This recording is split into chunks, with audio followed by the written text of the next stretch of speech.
Hi, I'm here. Hello.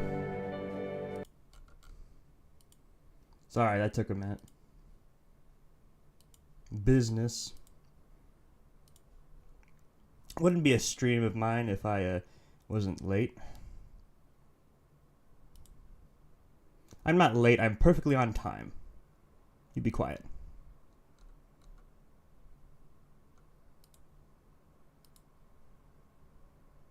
Hold on. Okay, it should be working now. No, apparently not. Hold on.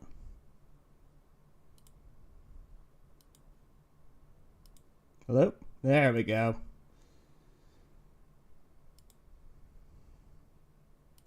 Hi there, mysterious fourth viewer. I've seen you a few different times. Glad you'll join us again.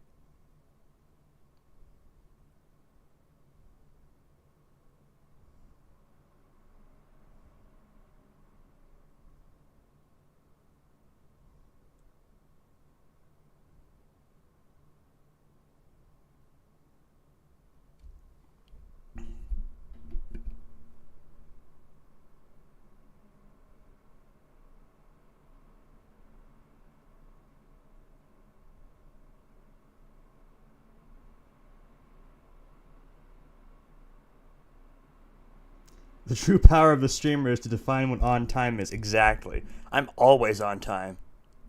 I don't know what you're talking about.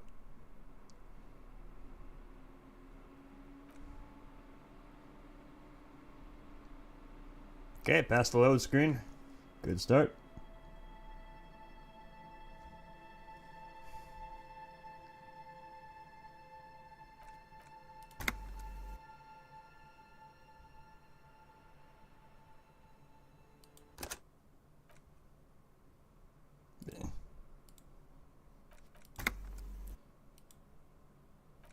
Oh, excuse me.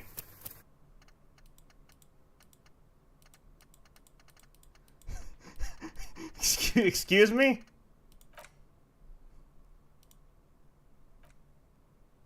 Oh, okay. What? This is... Okay, this one works, but this is way too far back. Are my saves corrupted? Is that fucking it? Oh my god, dude. Oh dear. Oh dear. Oh dear. Oh dear. Oh dude. Oh no. Oh no. I thought I was able to save last time. Oh no.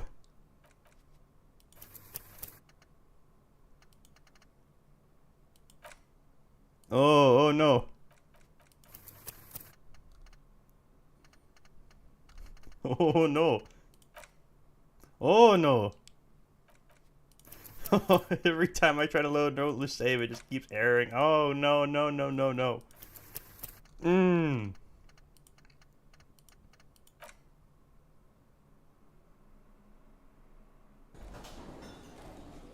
Okay, this is after the karaoke. This one works. How many save got corrupted? Which one was that?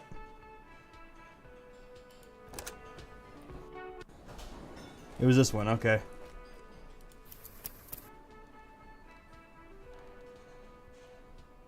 Day 30, 2020. Day 3, 2012. Nope, not good. How about this quick save? Alright, that one worked.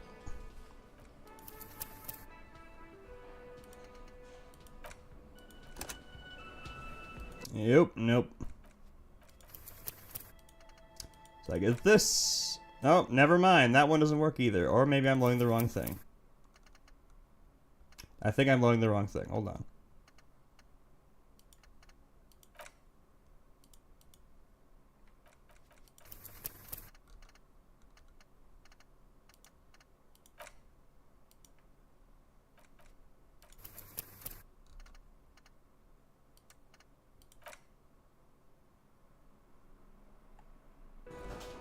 Yeah, this is it.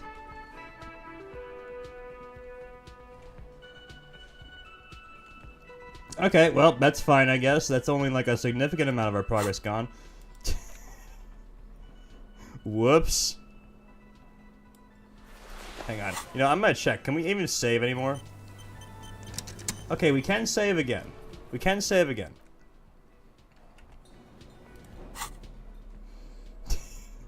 No, I'm not upset. Why would I be upset at all about that? Hang on. Hang on.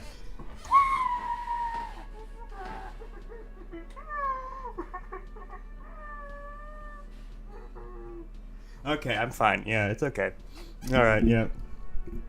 Ugh.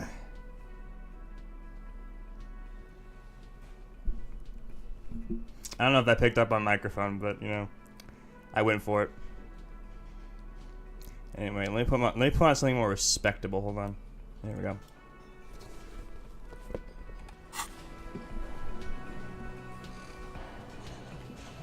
Oh dear. Hang on, I need to feel better. I'm gonna turn in my tear and get more money.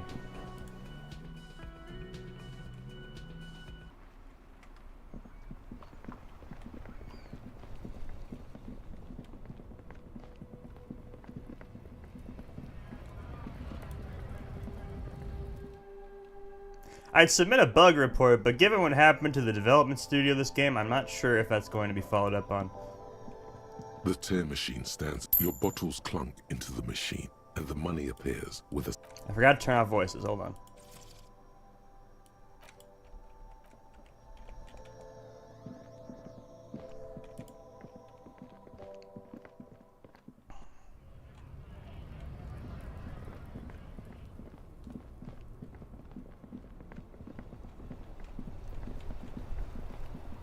This is not hardcore, dude. This is very not hardcore.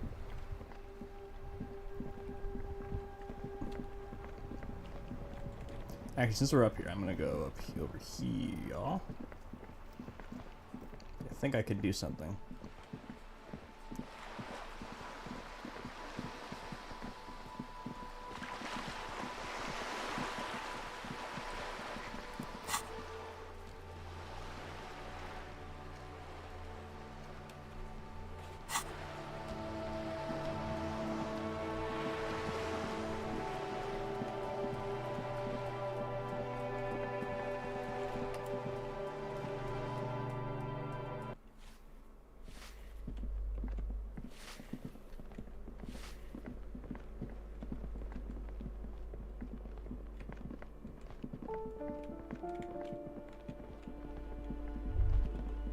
Where am I going, actually? Hold on. These shoes come in 3 different sizes. Okay. What was I doing, actually? Oh, yeah. I remember. No, wrong balcony.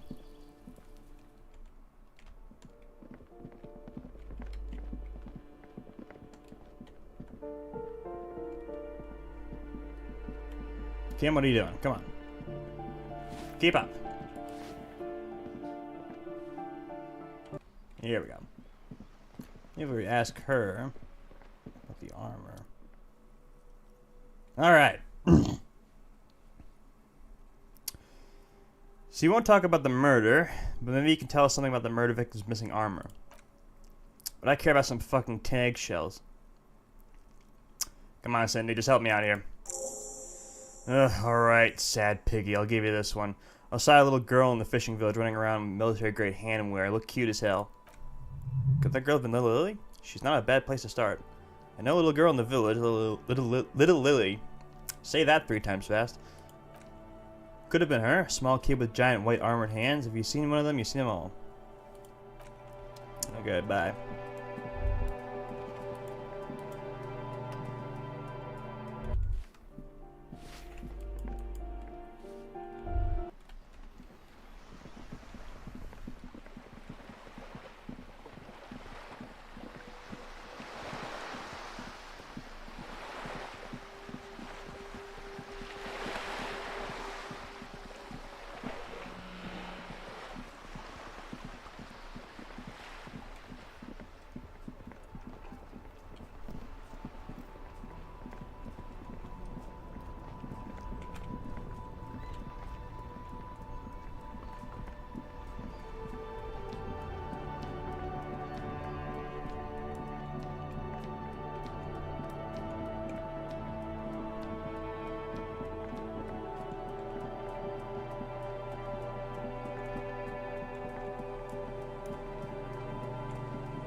Okay, I think we have to go northwest of the Feld building. Earlier, for where I'm trying to go next. But we'll stop by for the gloves.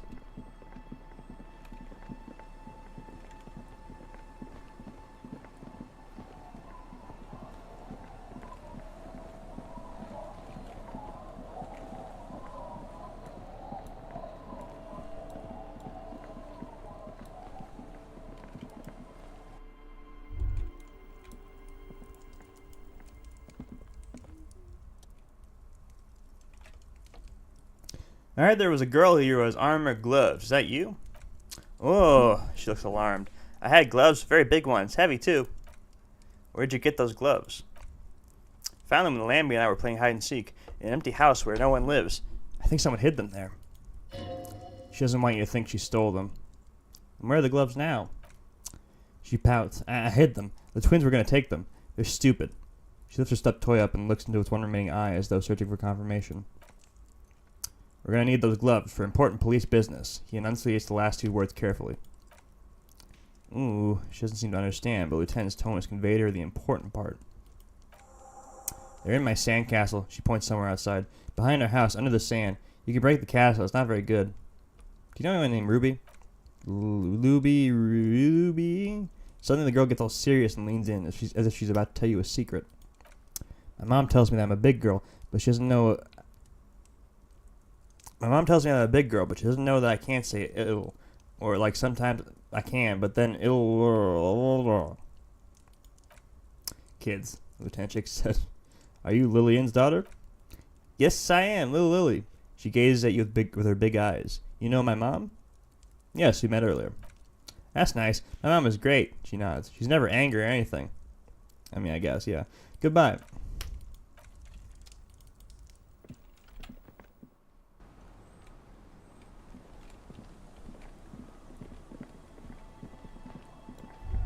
There she is.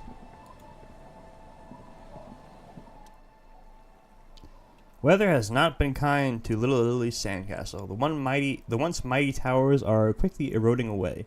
You can see something shining back to you from what must have been a vast underground catacomb network. Broken. Little castle? Lieutenant smiles a little. The reigning lord must have come upon some really tough times to let it slip into such decrepitude. Reach in the catacombs and pull out the shiny object. The walls and floors give way to the giant's greed, collapse and present you with a pair of ceramic gauntlets. Congratulations, that's the gauntlets down then. We're doing good on the armor collection front.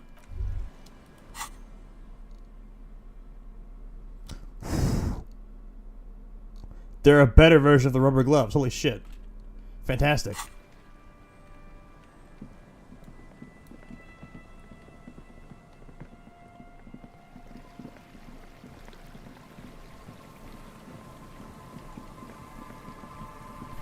Alright, I'm hoping... Yeah, I'm hoping I can get to the next part. Because you need to have good perception and composure to get the chess piece, I think. Okay, he's northwest of the Feld building. This is the Feld building, so we go northwest. Wait, hang on, that's a fence. Hold on. Oh, Halderstrom's gone. Gary might actually be gone too, now that I think about it.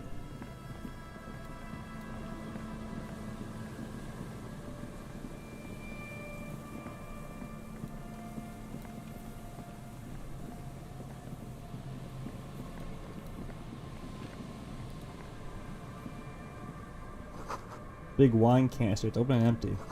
Moonshine, probably. It smells like tasty fermentation.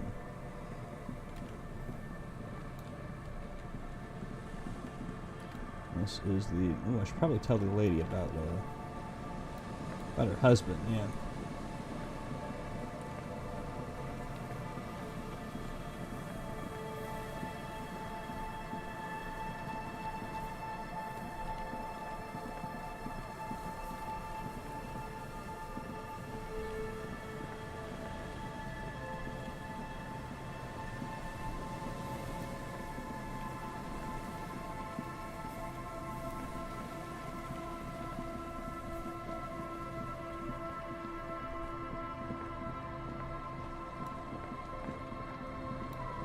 Here we are. These soggy logs smell of ignition fluid. Still, they won't light up.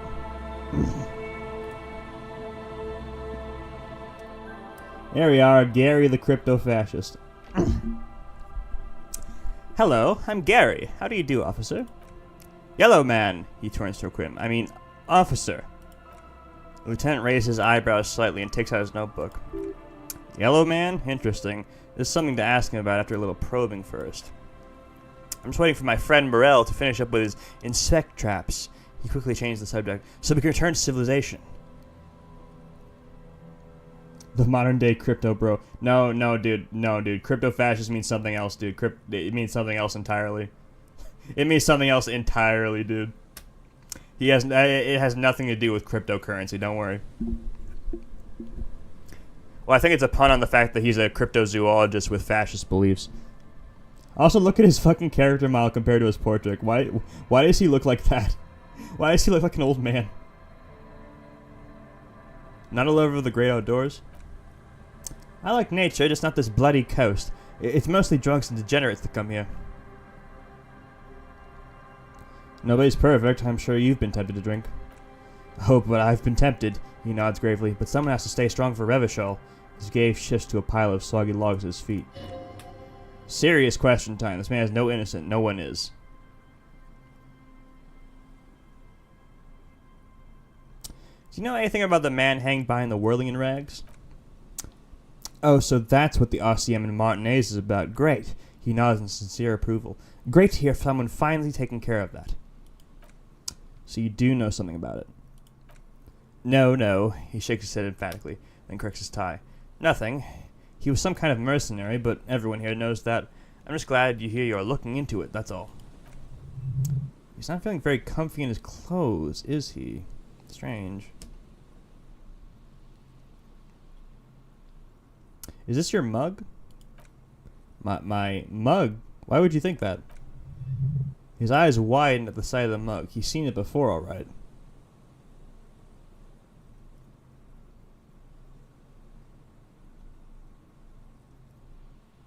You look like the kind of guy who might have a collection of mugs like this at home in his colonial mug collection.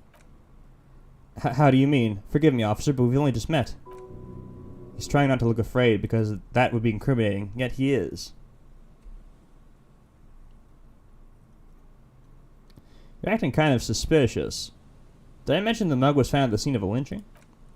Okay, I admit it. I threw the mug away in the trash container behind the hostel. I knew I shouldn't have. I'm very sorry, officer. He pauses. You're not going to find me, are you? I kind of want to, honestly. Do we find Gary? You don't know. You haven't seen a lot of him yet, but he is kind of an asshole. So how much do we find him?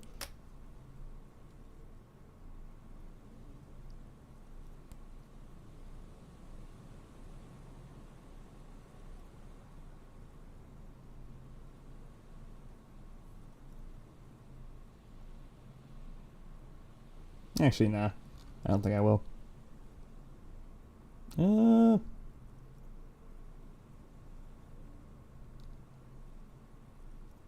20? Okay, yeah, we'll find. Well, that seems fine. That seems like an appropriate fine for littering, yeah, or illegal dumping, or whatever the fuck it was.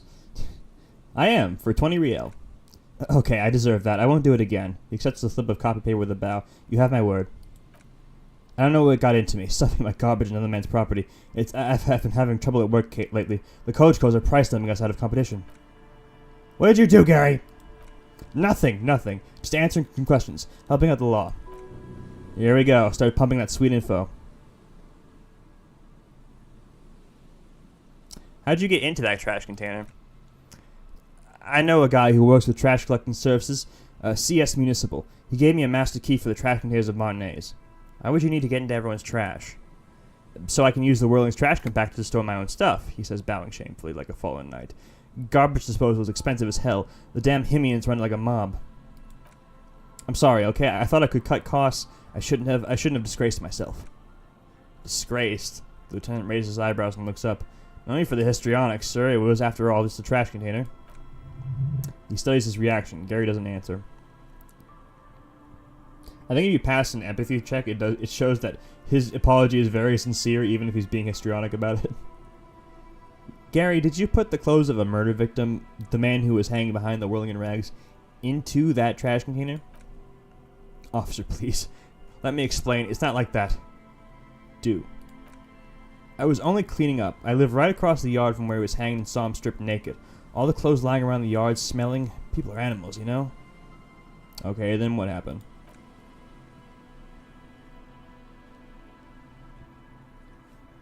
Then I came out to clean up the rags because no one else would. I put them into the whirling's trash along with a broken mug, admittedly. He changed his mind mid-sentence. Okay, I was coming to throw the mug away, and well, I threw the mug there, and the clothes too. Right, it was just civic duty. The lieutenant marks drolly. Drolly? I don't know. Exactly. That's exactly what it was. Civic duty. Ooh, I got this one. As he shifts uncomfortably, a series of clicks, like the clinking of glass, beads against one another as if they roll across a hardwood floor. You've heard this sound before, but where? What's that now? What's that sound? What sound? The clinking I just heard when you moved. Really? He fans his arms out slowly, and this time his motions are soundless. There's lots of weird stuff out here in the reeds, though. Insects, trash, could be the wind shifting some garbage nearby. Every day the wind shifts the reeds and whatever was left in them. Tambourines and condom wrappers, plastic and glass bottles, the smell of decay. You wouldn't know anything about the victim's missing armor, would you? Armor? No. I mean, yes, of course. I knew he was wearing armor, but I don't know anything about it. There's something going on here. You should observe him more closely after this topic is concluded. Let's move on. I hope I could help your investigation in my small way. He's visibly relieved it's over.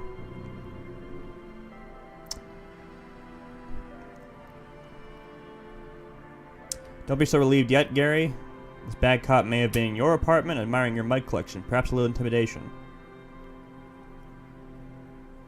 Well, apparently I'm not getting the modifier for it, for some reason. Are you a cryptozoologist too?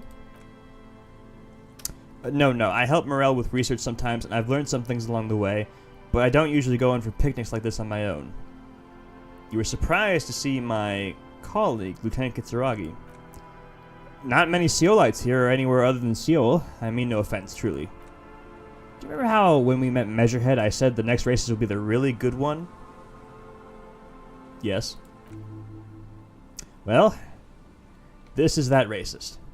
Well, no. Well, he gestures toward Gary as though he were presenting a work of art. This is that racist. Are you, Gary? Are you a racist? Hey, man. He blushes. All I meant was there are not many Seolites around here. I'm just stating a fact.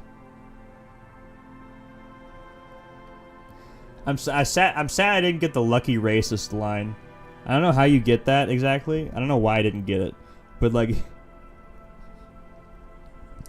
during the conversation with Measurehead, you're supposed to call the third one your lucky racist that will grant you 3 wishes or something like that, and you can say it to Gary and it'll make him fucking confused as hell. But anyway, I sound crazy. The lieutenant is a native of Revachol. Oh yes, of course he is. Lucky racist line. What a statement. Yeah. I was just speaking about his connections. He flashed an impenetrable smile. Let's change the subject, okay? So, Gary, you live nearby in an apartment in Martinez? Sure do, officer. His eyes narrow slightly. He's wondering where this is going. You found your door open lately? In my home, yes. When I was going to... His face turns pale. How'd you know? Mr. Everard Clare thought it necessary to unlock your apartment. Mr. Clare unlocked my apartment. Don't worry, I didn't go... No, I did, per his request. So you work for Everard Clare? He realizes what's going on and changes his tone. Officer, please tell him we're good. No, tell him I'll make it up to him. What have I done? He'll send the muscle after me.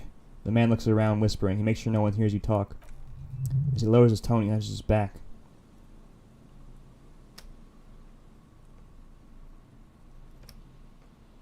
Try to shit yourself, Gary. It's just an open door. What could it be about? He frets to himself, not taking her advice. I probably talked too loud in the whirling about some theories I had. Whatever it is, I'm done with it. I won't do it again. He looks around nervously. If there's anything I can do to assist you or the Union, just ask, okay? I'll try to help if I can. This scared and proper. He's positively melting from fear. Has to prop himself up with a lot of anger to keep it together. The weather vane has turned, the lieutenant remarked with a smirk. He cannot be unturned. He clearly liked his squirming. He may even have changed his mind about the whole door opening operation. Alright, now we're doing it. Hang on. If I fail to check above 80 like this, I'm going to reload the save. Yes! That shirt looks very uncomfortable on him. Look at the buttons. Barely keeping that thing together. There's something is ready to rip out from underneath. His massive musculature? No, he's scrawny. Try again. Something worn underneath it? Yes, like a piece of ceramic armor, for example. One that makes a clicking sound when the plates meet each other, resembling pearls or marbles, stolen from the corpse in the yard near where he lives. I see you're a connoisseur of high-quality combat gear.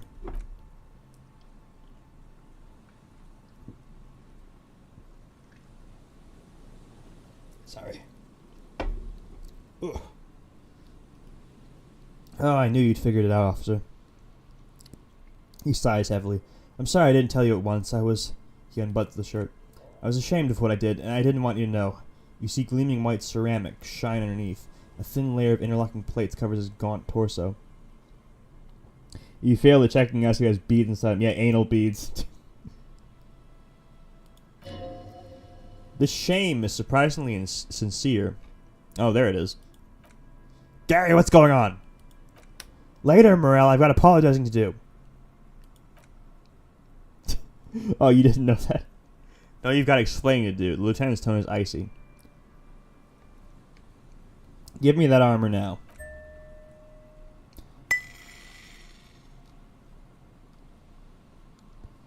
Oh, I'm gonna burp.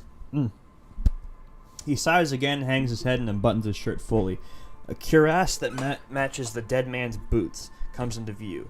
Soon it's in your hand, smelling of his sweat. Why'd you really put those clothes in the trash? Oh, I'm sorry. Everyone was picking those pieces off him, and I was watching them do it. And they scattered his clothes all over the yard. Everything was smelling. He looks at his feet. So I went there to take my trash and started cleaning up. All those rags on the ground, and him swinging up there, and he swallows. I had a lapse of honor, sir, I thought. He's a foreigner. They all say he wasn't from here. A lapse of honor, you say? Well, honor cop will not tolerate this.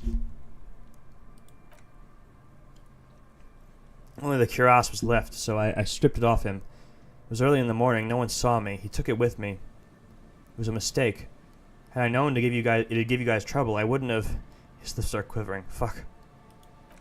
It's okay. The lieutenant dropped something down his notebook. There's a loose end and you're tying it up now. I'm so fucking sorry I called you Yellow Man, he says silently. Sea Light officers command the suzerain's navy. Most of them sided with the king when... He shakes his head. Oh man. I kind of feel bad now. He's really apologetic.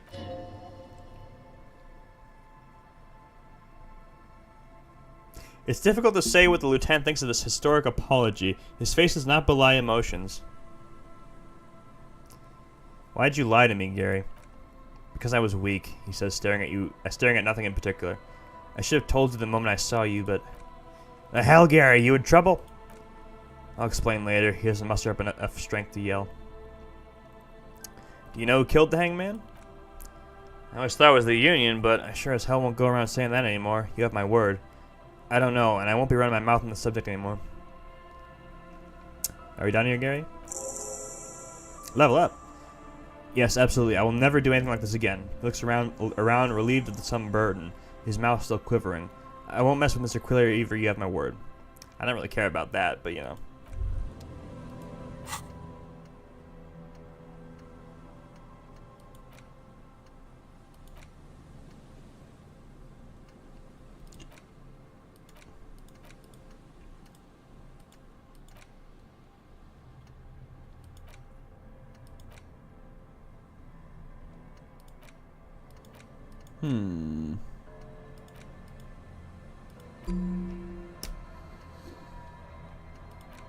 What should we internalize next?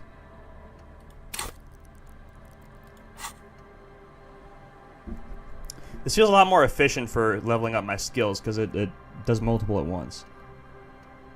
Kind of want to do Coldo Mama de Qua because I think that one was good. I love the hymen homosexual. That's why you gotta do the pause. Homosexual underground.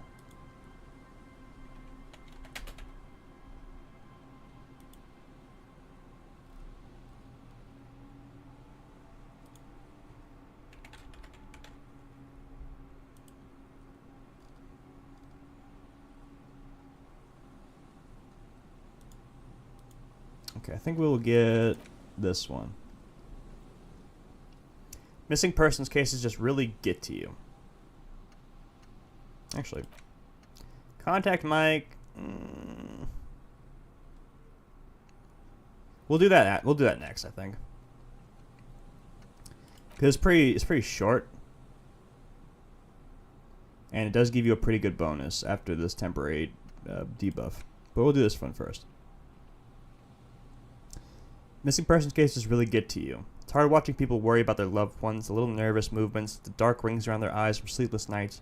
And even if there are no loved ones waiting, you like to have all your ducks in a row, and it really bothers you when the whole entire people aren't accounted for.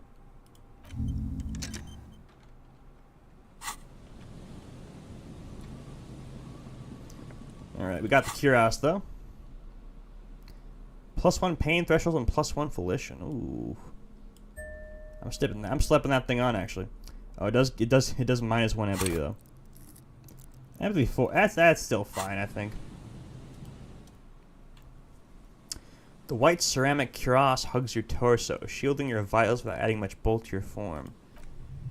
Your movements cause tiny little clicks, like dice rolling somewhere far away, as the plates reorient to your motions. I'll be responsible with this. This is just to protect me from harm, not to show off. The hardened vitreous enamel, at once sleek and light, adds a glow to your cheeks and a spring to your step. Just imagine what a full suit of this stuff could do for you. You really do feel more confident. Invulnerability does that, even partial invulnerability.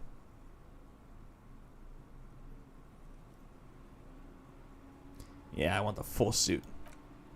Maybe a while before you have all the pieces. In the meantime, you should analyze the armor and figure out its vulnerabilities.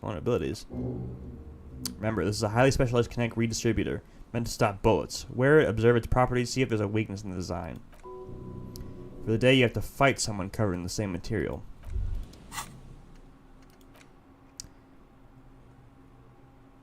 Really hurts to punch this armor. A sword wouldn't even leave a scratch. A bullet would bounce right off. Still, there must be some flaw in it that would allow you to stand your ground against the dangerous enemy technology. You just have to figure out what it is. Possibly beating yourself while wearing it? Shooting yourself? Let's see. We'll figure it out later.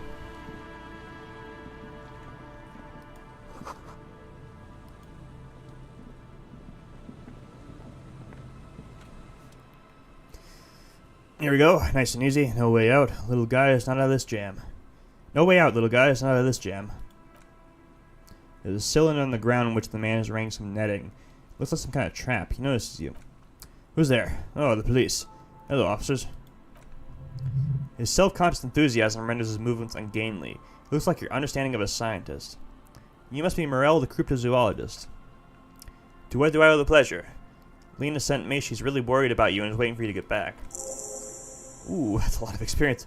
Ah, of course. Thank you for passing along the message. That damned water lock is broken and we can't go all the way around the 881.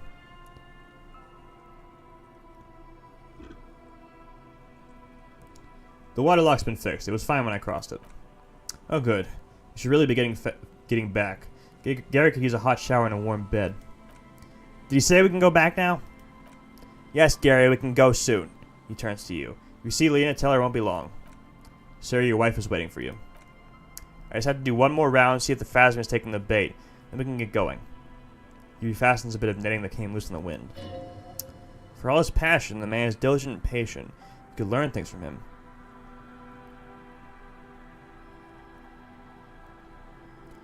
I'm looking for a suspect. Have you seen a woman with red hair who seemed to be on the run? I'm afraid not, officer. I've been busy digging around the reeds for days, looking for signs of insect activity. I'm less interested in mammalian concerns, to be perfectly honest.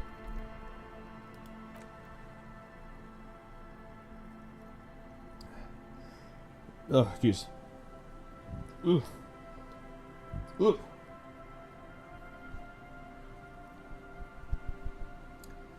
I apologize. I stopped burping near my mic. That's very unsanitary. Tell me about this phasmid you're looking for. Huh. Well, first of all, it's damn difficult to find, which is why we've been knee-deep in the reeds laying traps for it. What makes it so difficult to find? Oh, good question. Being a phasmid of the order Phantasmodea, a ghost insect, it disguises itself as plant matter. In this case, the reeds. Looks around. An awful lot of reeds around, aren't there? And I suspect it may have also developed other specialized techniques to protect itself from invaders, predators, or scientists in our present case. What sort of specialized techniques is the phasmid using to hide itself? It's my hypothesis that it's evolved certain electrochemical defenses that allow it to interfere with animal perception, impeding pattern recognition, and fusing the visual cortex. But I cannot describe how these defenses work, much less how they evolved, without studying a live specimen. Yes, it makes perfect sense. You're beginning to suspect there's something paranatural about this phasmid. How big is this phasmid? I'm expecting it to be quite giant. One known species of phasmid, called the Megaphasmodia zooinesis, is about the size of a grown man's forearm, so he leaves the conclusion up to you. Seems puny, to be honest. Why are you so interested in this tick bug? It doesn't seem to be as colorful as some of the other cryptids I've heard about. Typical rookie assumption. He flashed you a sideways smile. Insects are much more sophisticated creatures than those versed in zoology give them credit for. Even simply catching a glimpse of the Insulinian phasmid would be the apex of any cryptozoologist's career. But to study it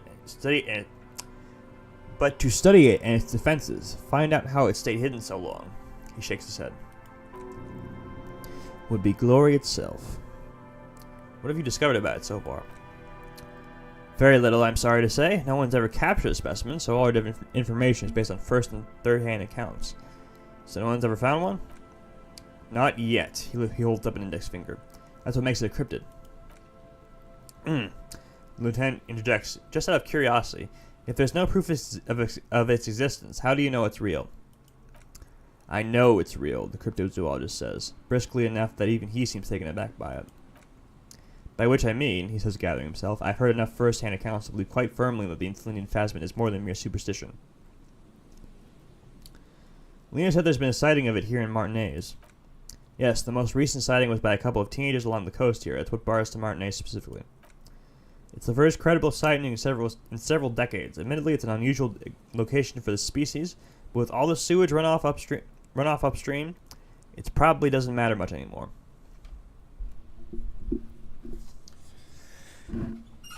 Okay. Maybe the Insulinian phasmid has died out? I have to resist the thought, he shakes his head vigorously. Such an extraordinary creature is doubtlessly highly resilient. After all, it's generally thought to be capable of parthenogenesis. He means asexual reproduction. The females of the species don't need a mate to produce viable eggs. This makes it easier for a species with a small population to survive. This arouses no special feelings in me. And it shouldn't. Nature does not concern herself with ethical propositions. As a scientist, my interest is strictly dispassionate. There's nothing dispassionate about the way he talks about the insect. Okay, I need to get water. I'll be right back.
Okay, I'm back.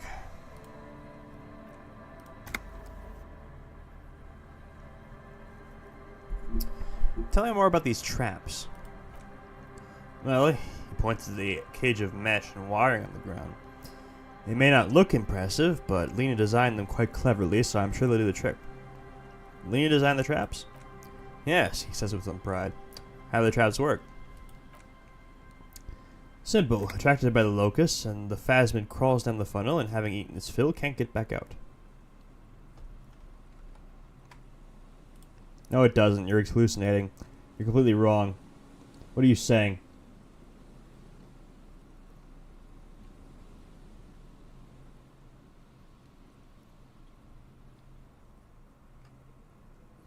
You're hallucinating. It's not real. You're insane. Gaslighting isn't real. You're just crazy. That's not even a real word. What are you saying?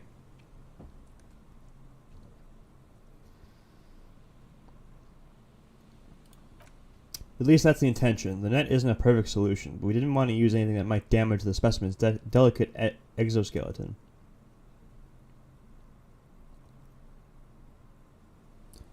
What are you using as bait?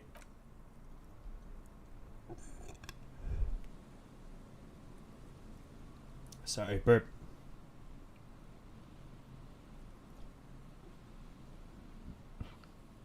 Why do I always get so much gas during a stream? I swear to God.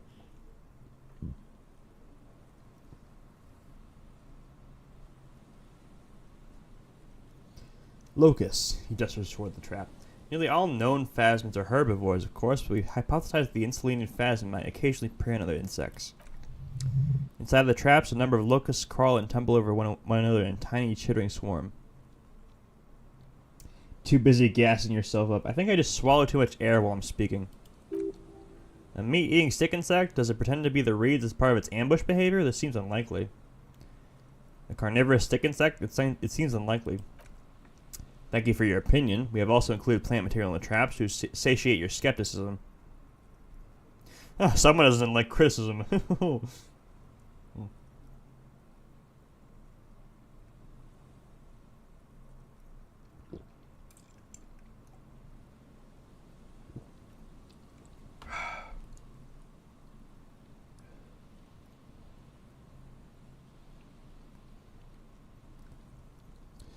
What will you do if these traps don't work?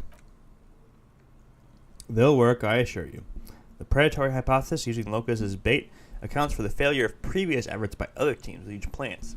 We've given this one some thought. Let me ask you about something else. Yes, what? Lena seems pretty eager for you to return. And I'm eager to return to her, I assure you, but I can't leave before we finish with these traps. My wife understands that we just as well have anyone. He looks south where Lena would be. Come on, Morel, we've been soaking out here for days. Time to go back. And leave the traps? Absolutely not, he yells in response. I won't let Lena down. Come on, she wants us back. I'm soaked up to my nuts over here. We'll both catch reed crabs if we don't dry out soon. Won't let Lena down. It sounds like the cryptozoologist's wife shares a special connection to the phasmid somehow. I didn't know the phasmid was so important to Lena. Of course it's important to her. She's seen it. A verified sighting on record, one of the only 4 in this century, and it's hers. Really? She sighted the phasmid? She didn't tell me that. Yes, that's how we first came to know one another, in fact. But that's her story to tell, not mine. He coughs and continues. Needless to say, you must ask her about the mysterious phasmid. Suffice to say, it's long been our dream to find proof of the insulated phasmid together. I can't abandon course now. Another cough into his fist this time.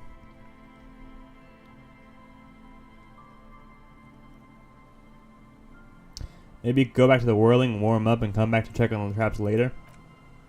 No. The traps need to be monitored on a regular schedule. What would we do if the phasmid were to starve while we were sipping tea at the hostel? He's dead set on this. How did you become a cryptozoologist? I've just always liked animals and puzzles. Searching for cryptids is a bit of both.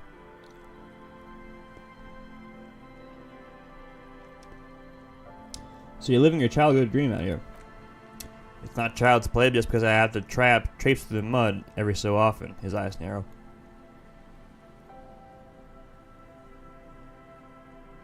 you think there's something going on between Moral and Garance? Who's Garance?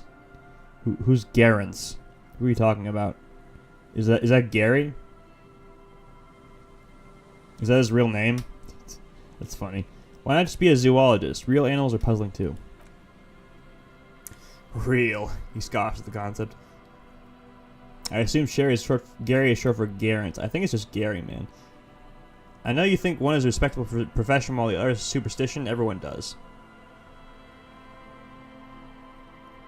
Honestly, being a cryptozoologist trumps most of the garbage I've seen people do. A hum and a nod. My methods do not differ from other scientists. I simply draw upon a wider variety of evidence, and I have more hope that something truly surprising might happen. Your nerve endings tell you there's no such thing as a positive surprise. Gareth, Garfield, or Gerald. Well, I don't think that, but considering the fact that you asked me that question, I assume the answer is yes.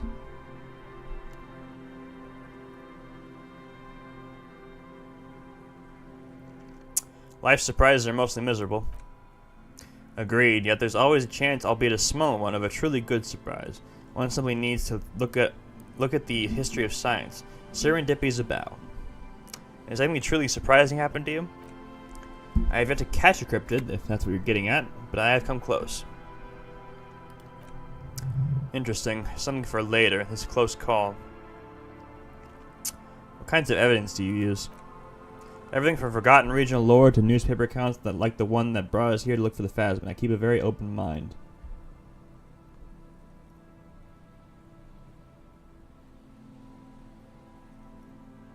Hang on, I gotta fix the screen. There we go. So you've never discovered a cryptid? No, very few cryptids are ever discovered, not for lack of trying. To stay hidden is the cryptid's primary quality. It's even in the name cryptid. So how many cryptids have been found? Of the list of cryptids kept by the Cryptozoology Society of Chemney, which is 4,082 items long, about 2,000 have been confirmed as hoaxes. 2 are categorized as confirmed discoveries. The rest are in the different stages of discovery, refutation, and data collection. Only 2 have proven to be real. Yes, the Shaotaquan forest pygmy, who turned out to be an extinct species of primate, and a cave salamander from Yugograd, who honestly quite unremarkable. It's in a zoo somewhere. We cryptozoologists are brutally honest with ourselves, more so even than the public. Most cryptids are hoaxes or they are never found. That does not mean we should stop searching. 2 out of 4,000 is not even 1%. In fact, it's 0.05. Even more magnificent, should our search contribute to making that number 0.075. He's clearly done his math on this. There's no surprising him or swaying his opinion. Thanks for explaining that. Now about something else. Yes. Specific cryptids. He eyes you skeptically. Alright, what cryptids precisely? I usually discuss these things with specialists, so I don't know what. You need to ask him about specific cryptids. Cryptids you've heard about from Lena or his friend Gary. He won't just talk.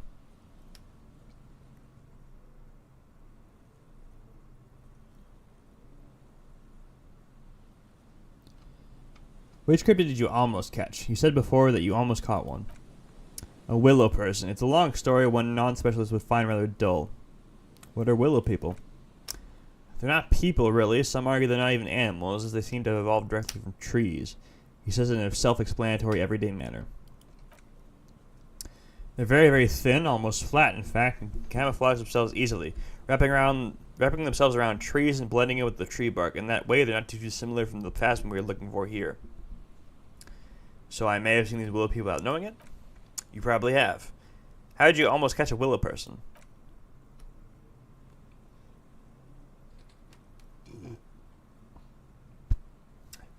Gary and I painted an entire grove's worth of trees in slow-drying paint. It was a bright lavender color. I was hoping one of the willow people would get a paint on it and not be able to camouflage itself. After waiting and hiding for hours, I saw a figure slip from behind one of the trees. A lavender shadow dashing through the grove. And then? I chased it with a net. Not very elegant, but you can't be elegant in the field. And, well, it was faster than me. A lavender shadow, he smirks. I knew you think we were snacking on funny mushrooms. It's easier to mock someone than to admit the world might be more interesting than you imagine. Furthermore, he raised his finger. I'm not saying it was a confirmed sighting. I'm painfully aware of what goes into verifying such things. There's a serious possibility that I saw a squirrel or a trick of the light, and I am my own harshest critic. And Lena's sighting of the Phasma, is that confirmed? He replies quickly. It's 100% verified and meets all the standards of an authentic cryptid sighting.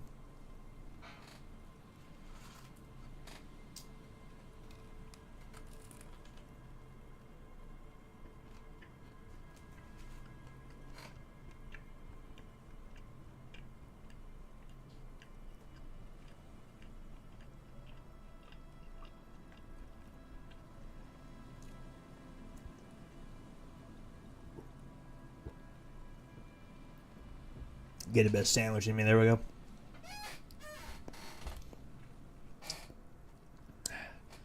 I know about the most dangerous cryptid, the Gnome of Jeroma. Formerly the most dangerous, yes. But do you know the most dangerous living cryptid? He does not want to make it feel like you knowing it is some big deal. Living? No. The most dangerous cryptid is a carnivorous ruminant, known colloquially as the dread moose. The dread moose? Yes, the dread moose subsists entirely on flesh. It has even been known to dig up fresh graves in search of sustenance. Does it also attack people? Human remains have been found deep in the forest, torn apart, then trampled into the mulch by large hooves. Infer from that what you will. Okay, what does the dread moose look like? Just like an ordinary ardent moose. Now, how can you tell with the ordinary or dread kind? You can't. That's what makes it so dreadful and hard to identify. So it's just a moose. A moose that looks like any other moose. What's going on here? He's kidding, right? I'm not completely sure about this dread moose. The body is found in the forest. There's one piece of physical evidence. There's more. What's the other one? The recent surge in the moose population as hidden carnivores, the red moose, are effectively removing competition for both themselves and their evolutionary cousins. Why would it need to hide its carnivorous nature? Moose are already being hunted for sport. Can you imagine what would happen if they came to be viewed as predators?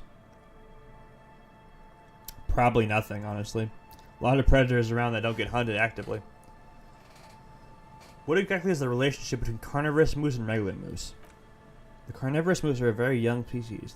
The result of a genetic mutation that fared well. The result of a genetic mutation that fared well in the process of natural selection. It makes sense that such a majestic animal with natural weapons, antlers, would come to rule the forest. The only strange thing is it took so long. Are there any reliable eyewitness accounts of a moose killing other animals for food? One slaughterhouse at the outskirts of the woods in Voss reported that staff kept seeing moose in the distance. The moose would just stare at the building as though they were waiting for something, its eyes bloodshot and full of cruelty.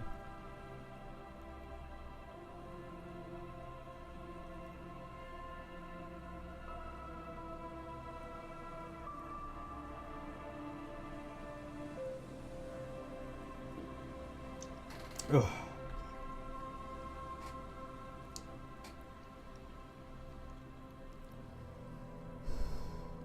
It does sound suspicious. And that's not all. Some of the slaughterhouse apprentices went hiking by a nearby creek and saw a moose nibbling on an unidentified carcass. This isn't something unique. Various species of deer have been known to scavenge when plant food is scarce. Anyway, he settles down. There's more than enough evidence to justify a thorough search for the dread moose. Let's close the subject before it turns into an argument. Here is a man who has had more than his fair share of heated arguments, and would, surprising as it may seem, prefer to not have any more. Honestly, same. I know the biggest cryptid, the giant of Coconur. That's impressive, I guess. He does not seem that impressed. But have you seen it with your own eyes? Have you seen it? I haven't had a chance to travel to Coconur, no, and I likely never will. The Samarra-Skilt desert region has been embroiled in a small civil war for the last 8 years. I fear this mindless barbarism may have wiped out the elusive creature entirely. Sightings of towering luminosities have grown rare recently, while they once used to be constant. Yes, sightings of mirages are constant. A mirage is a constant phenomenon where people have no time to report when a war is going on. Clearly our logic stat does not like this guy. I know about Cryobacter catlenensis.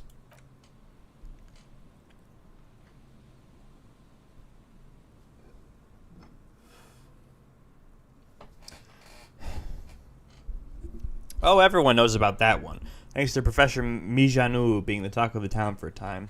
He coughs in his fist. Bit of jealousy there. He'd want that glory, truth be told, even if he have to get injected himself with bacteria to get it. Why aren't you telling me this?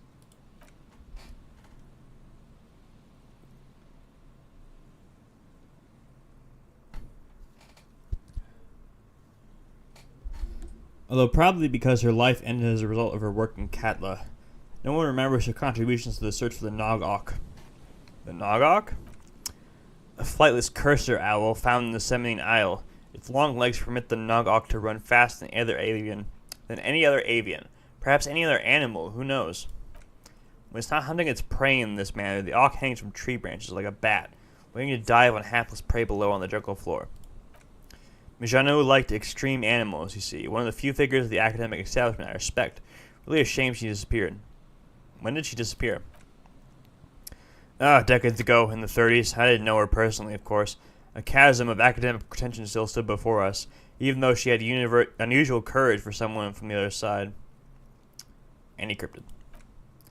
No offense, officer, but I am not much of a pedagogue. I don't know what I would have done if Lena hadn't persuaded me to go back to field research. You should ask her if you want interesting stories.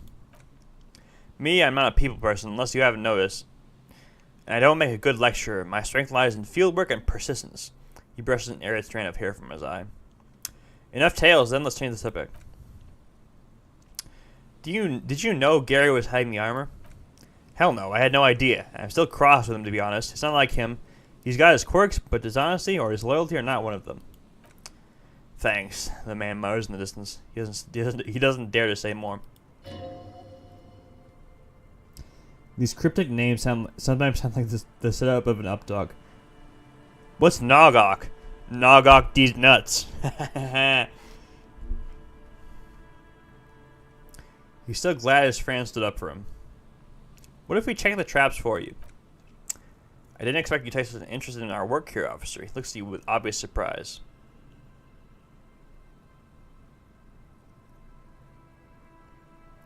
We're looking for someone hiding on this very coast. Looking for another thing may lead us to her. Why not? The lieutenant shrugs. At least it will give us the excuse to look into a lot of reeds. That it will, the man cracks an unwieldy smile. That it absolutely will. I hope you brought your good boots. Where are these traps? There are 4 in total, one to the south, one on the little peninsula, one by the boathouses here. He points south. It's very near. Another we set in Land's End to the northeast. It's behind a small sand dune there on your way to the old radio tower after the church. The third is set near the canal where you cross by a concrete slab. A big thicket of reeds growing up the slope. And among them, just as the trap in front of them, you should check at least one of these before returning to this one. So I just said it. This one's more of a technicality, but still better safe and stupid than sorry. What do I do if there's a phasm in one of the traps? Bring it to me at once. Just make sure the trap is closed tight. What if I encounter the phasm in the wild? That's highly unlikely, officer, but in the event you do, he takes out a small white spray can. I'll spray you with a pheromone mixture I developed. It's made of musk and research chemicals. The pheromone should attract the insect to you, or at least prevent it from bolting at the sight of you. It's quite potent. It lasts you about a week. Lay it on me thick. He does you with the odd-smelling spray, a double helping as you present your other armpit, then gives you a satisfied nod. This is a smell of dying reeds, of longing crumbling into water. Lieutenant wrinkles his nose. I hope you're not buying this. He spends about letting you touch this canister, so it will be precious like holy water. It is precious. A single dose cost me 50 riel to develop. Not that I expect you to understand the self-financing of one's own research. He looks at the lieutenant with disdain and puts the spray can back in his pocket. I'm ready. Let's get to it. Right, which means you can pack it up and go back to the whirling. Whatever he thinks about this detour, it's clear that these men are exhausted and in need of assistance. Finally! Someone's talking sense. Thank you for your help. Gary and I will start breaking down camp. If you have any more questions, now it's time to ask. We're gone once we get to it. I'll get going.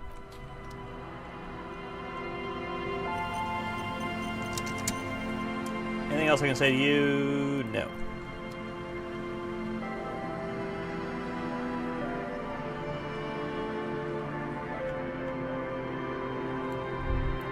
Ah, there it is.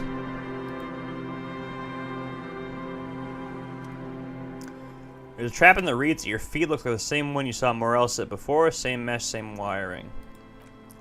Behind you, the ruins of a residential building rise over the reeds, shielding them from the wind.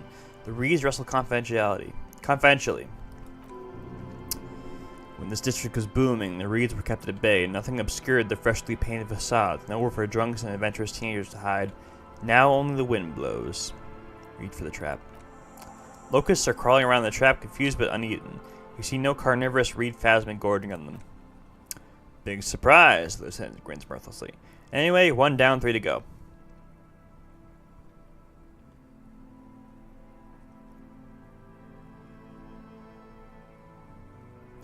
No need to grin. I'm not expecting to find anything. I'm just helping some citizens and getting some fresh air. I mean no offense, just the lieutenant doesn't know how to finish a sentence. He looks at you, putting the trap back on the ground.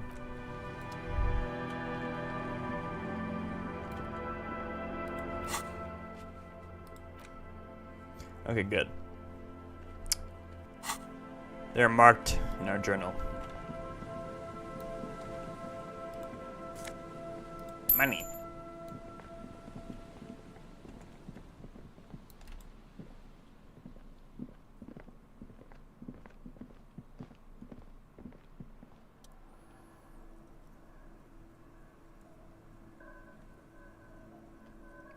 A scattering of bullet holes is spread across the cracked wall, reaching from one corner to the other.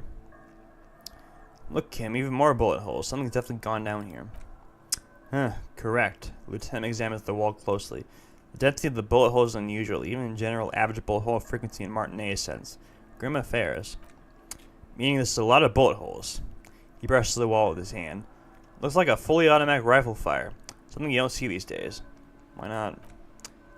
The manufacturing and sale of automatic rifles was curtailed after the revolution. The destructive power of such tools proved to be too much. We do need to retain some humanity in this world. Kim, listen. You know what? You're a good kid. I won't struggle you with it. Unable to piece together the big picture just now, there's a hole in the hypothesis. I'm dumb. The scattering of bullet holes looks like one giant smiling mouth, smiling a deadly smile, laughing at you in the world and the living.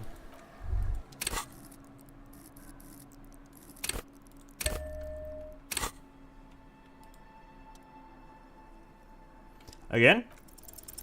Yes! A row of ghostly shades stand facing the wall. There are many of them. A dozen at least, their heads lowered and eyes blindfolded. It's quiet. No sound, no movement. 10 meters away, other shades are lined up in an orderly manner.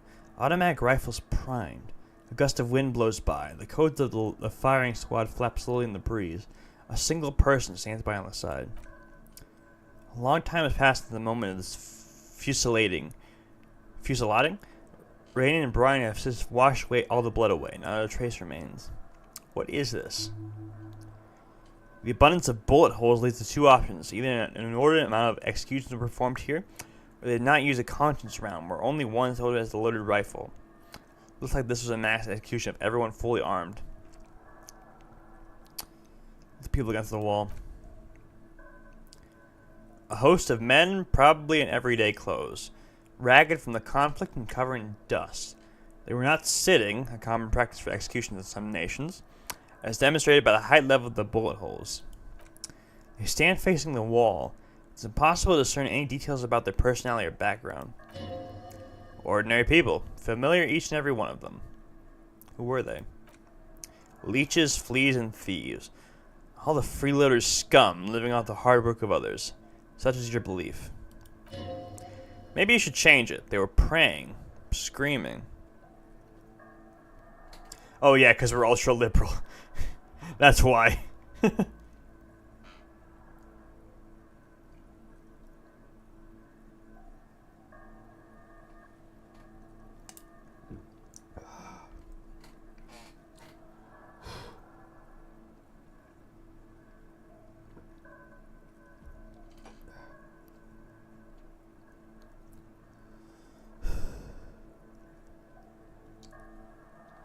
Liberal. Derogatory.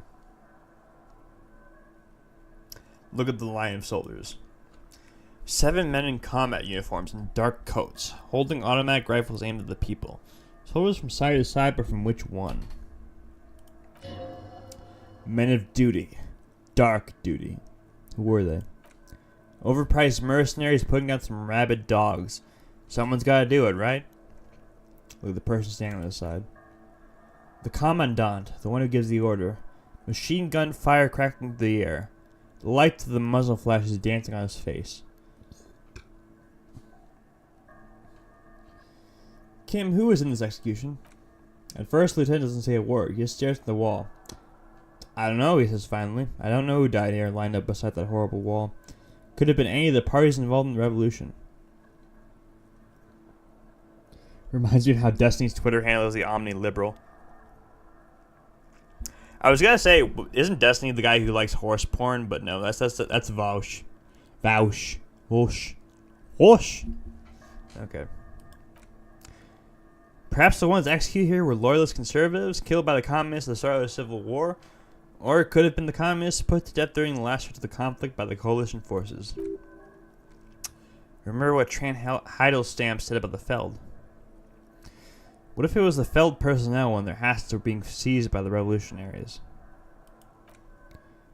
Destiny's the guy who was having an affair with Lauren Southern? Oh my god. That's funny. Another likely scenario, the lieutenant nods. Or maybe... You mentioned coalition forces. Could it have been them against the wall? Yeah, it's very unlikely the coalition forces were the ones who died here. They were always the last ones against the wall. To be honest, if a coalition member was anyone in this situation, it was the commandant, the superior giving the orders. Goodbye. A cold sea wind blows away the figures. Behind this building, the other one, once filled with engineers and designers of Feld Electric, now collapsed and dead, but for some rats. You feel drawn for some reason to the faded mural again.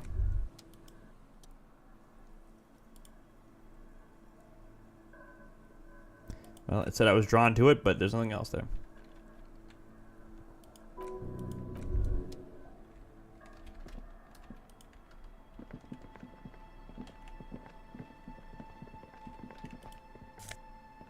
Yoink, yoink. Oh, come on.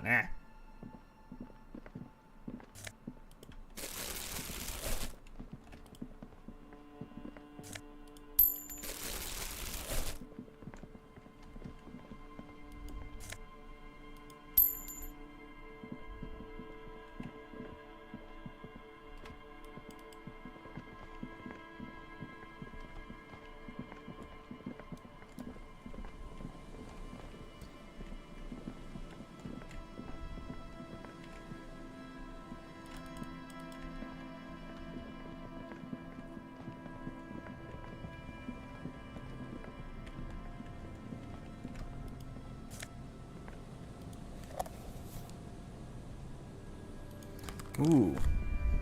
Savoir-faire.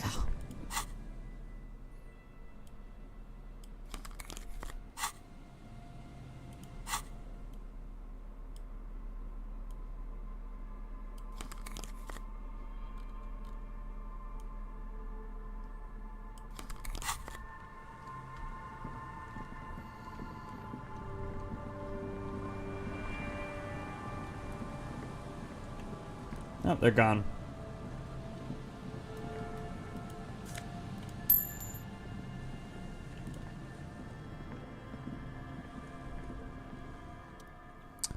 This is the trap Morel just set. Checking over, he said it's just a technicality, but the reeds hiss and shake in the darkness and settle over the abandoned camp. Later it gets the colder. Remnants of the camp can still be seen in the sand. The fire that's gone out, you feel strange somehow. Read for the trap. The trap is also full of panicked locusts, no sign of any cryptozoological beast inside. Another empty trap. Lieutenant takes note, more of habit than duty.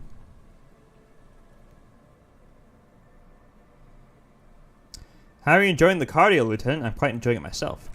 Always up for a good jog, otherwise would I still be on this case with you? He smiles and raises his collar. It's windy.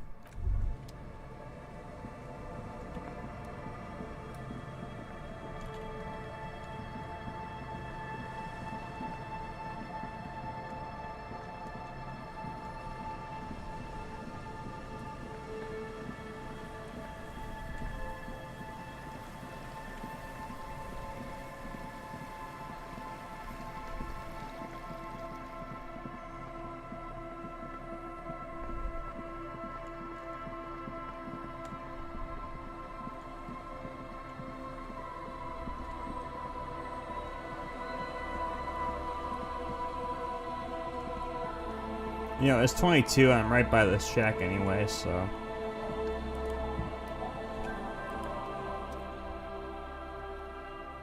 Actually, no, hold on. I should probably send him to process the body, shouldn't I? Yeah, I should probably do that. Hold on.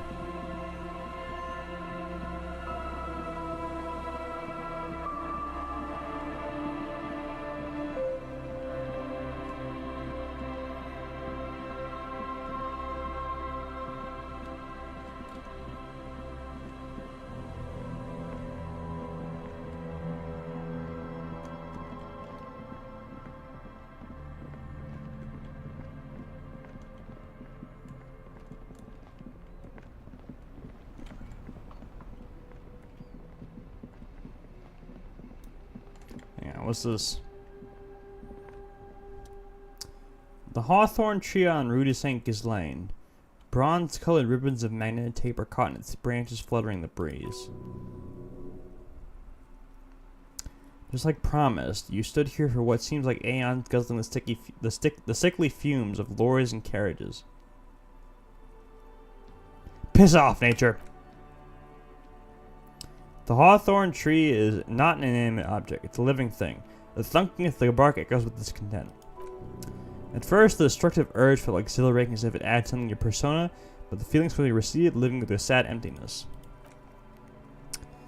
The gnarled hawthorn tree on Rue de Saint Hang on. Put on the gloves.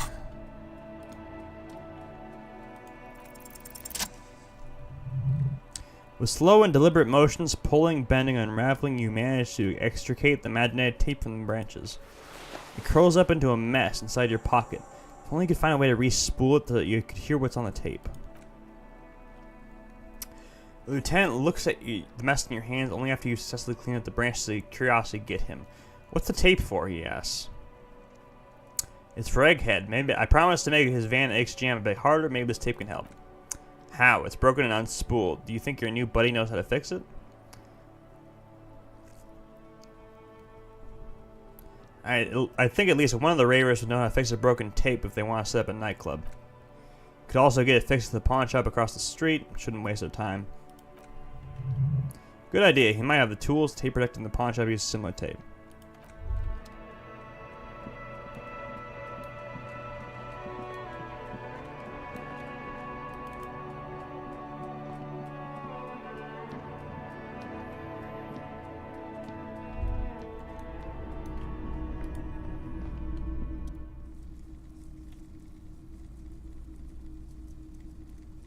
You know how to fix this?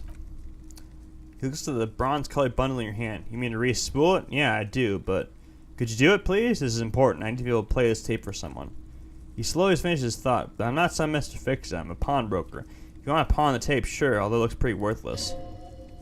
This is explaining why you need to do this so much. He's bound to understand.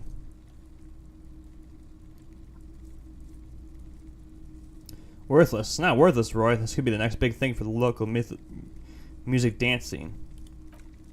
Huh? He slowly taps his finger on the counter. What do you mean? You know that old church down the coast? Yeah, what about it? I met some young ravers near the place. They want to turn the church into a nightclub and play some weird neo-disco beats out there. Call it animatic dance music. I promised to help them with that. Is it any good? The music, I mean... No, that's the thing. You can't believe how unbelievably thin the beat is. There's nothing to it, no bass. It just goes bazoot, bazoot, bazoot. But this tape could make it hardcore. Man, you're really invested in this. He looks at the bundle of tape in front of him. It shimmers on the shop's dazzling light show.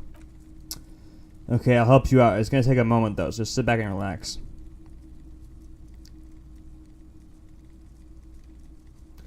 You take some time to look around the store. The play of visuals around the pawn shop is mesmerizing. Suddenly, Roy turns back to you with a reel of tape in his hand and coughs. Thanks for the help. Yeah, my pleasure. I do what I can for true passion projects. Just try not to use the tape for negative photon emissions. Take responsibility, okay?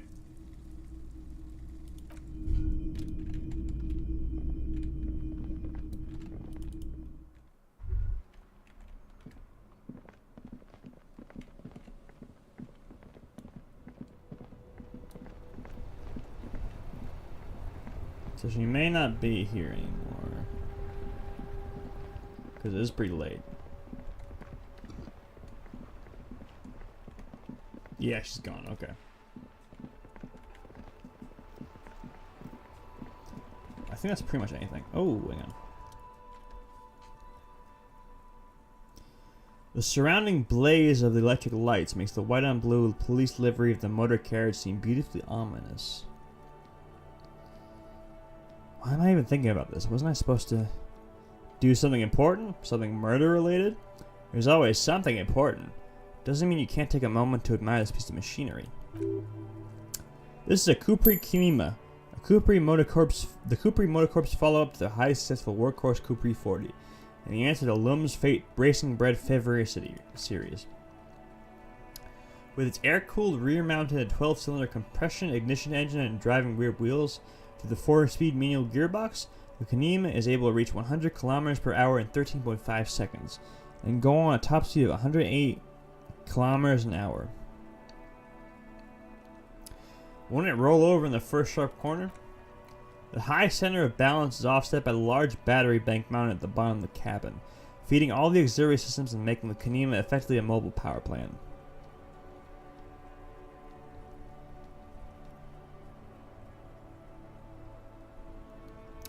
To be fair, most RPG merchants are basically pawn shops.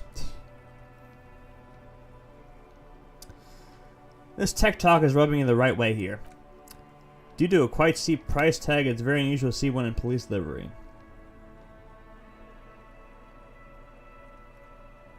This machine really puts the loco back in locomotion. Very cool. Lieutenant smiles ever so slightly. You want to take a closer look? What's it packing in there? 130. Back in the 7-liter V12 there. That's what, a 7-liter V12?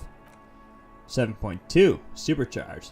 Lieutenant is trying to suppress a smug smile, unsuccessfully. Saying these words brings him immense joy.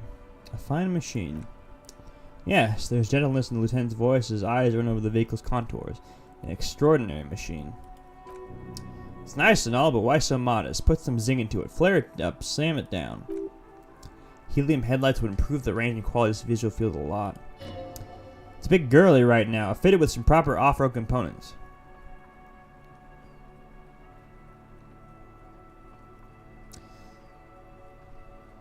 Hello there. Ah, hello, viewer. Welcome in. Playing Disco Elysium right now.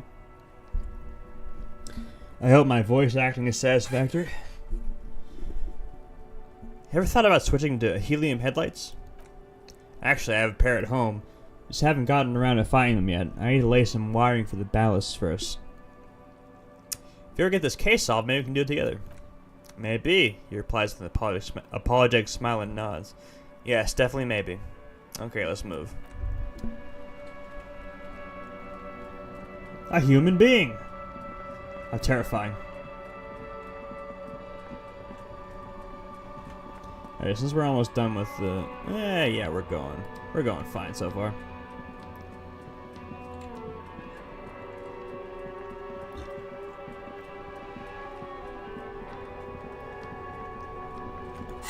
Probably changing my gloves, hold on.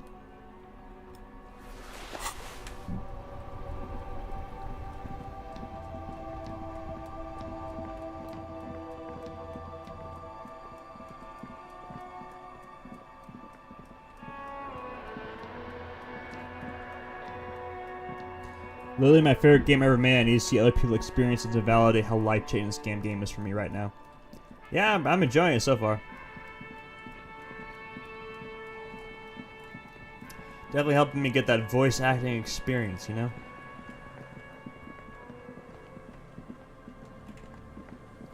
But yeah, thanks for stopping by. I am Samsara. I'm a wannabe VTuber. Currently I'm a PNG tuber because I don't have enough money for a real VTuber model.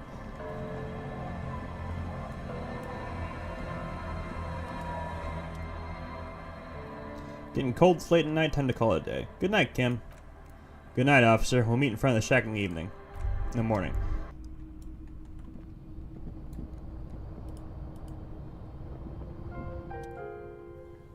As you look at the floorboards in this corner of the shack, it's clear one of them isn't quite level with the others. The edge of the floorboard next to it looks scratched. Move the board aside. The hollow space underneath the floorboards is dark and damp. You can barely make out the mixture of sand and sawdust below. What's in here? Nothing particular catches your eye. Looks like more reeds. There might be something hidden inside the sand, though. I wish Disco Elysium had a new game plus where you could generate really weird builds. I mean, you can do that, actually. The game files are really easy to edit. And I've seen people playing with max stats, which I kind of want to do at some point. Just do a max stat run. Bulldoze every skill check. Nothing particular catches your eye. Looks like more reeds. There might be something hidden inside the sand, though. Okay. Something bad. Someone's night thoughts. A last resort. A bad idea. Search through the sand and sawdust. You stick your hand in and start combing through the sand. Drying out like outside. Find dust and then something hard wrapped in paper. Oh, I completely forgot to send Kim away to get the body. Fuck. What is it? A 9mm bullet. A small cylindrical object. You pull it out, a bullet. A 9mm bullet to be exact. Fit for all muzzleloaders of that caliber. This bullet isn't for a breech loader like the murder weapon?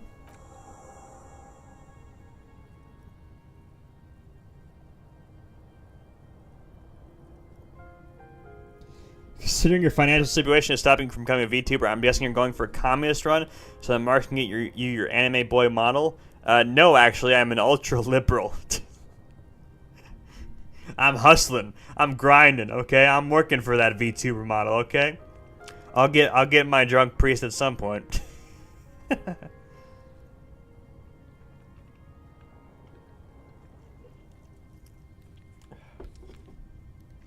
yeah, I have a friend of mine who does art, and I think he did VTuber art in the past, so hopefully he can hook me up. The floorboard isn't interested. Maybe the washerwoman is? You've had enough to confront her with.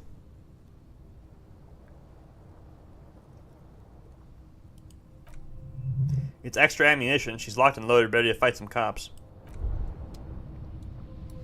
Yeah, I did find the bullet hole in the corpse, so that's good. Bed is comforting. If a bit run down, still you've earned a rest. Go to sleep. Oof. Across the room, the heating system hums itself a lullaby. We're getting this magical girl transformation sequence real. The mattress feels soft and sheets warm. It only takes you moments for the world to fall away.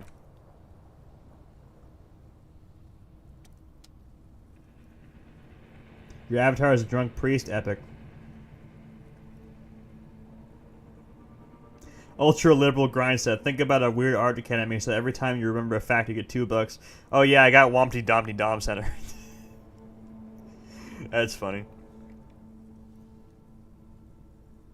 Thoughts, baby. A million little lights in the dark. You're one fine instrument, brother. All those faces and all those names, all that laughter and screaming and scheming around every corner and every street. Recorded in you forever on Pharaoh tape. Spinning eternity. On and on it goes for untold hours. At the disco where you first asked her to dance. Rising, rising above the dark curvature.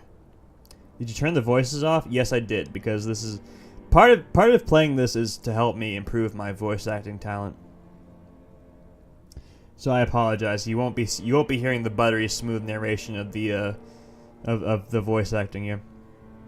I did turn it back on when I did the karaoke though, so you did hear Harry singing "Smallest Church in St. Saints."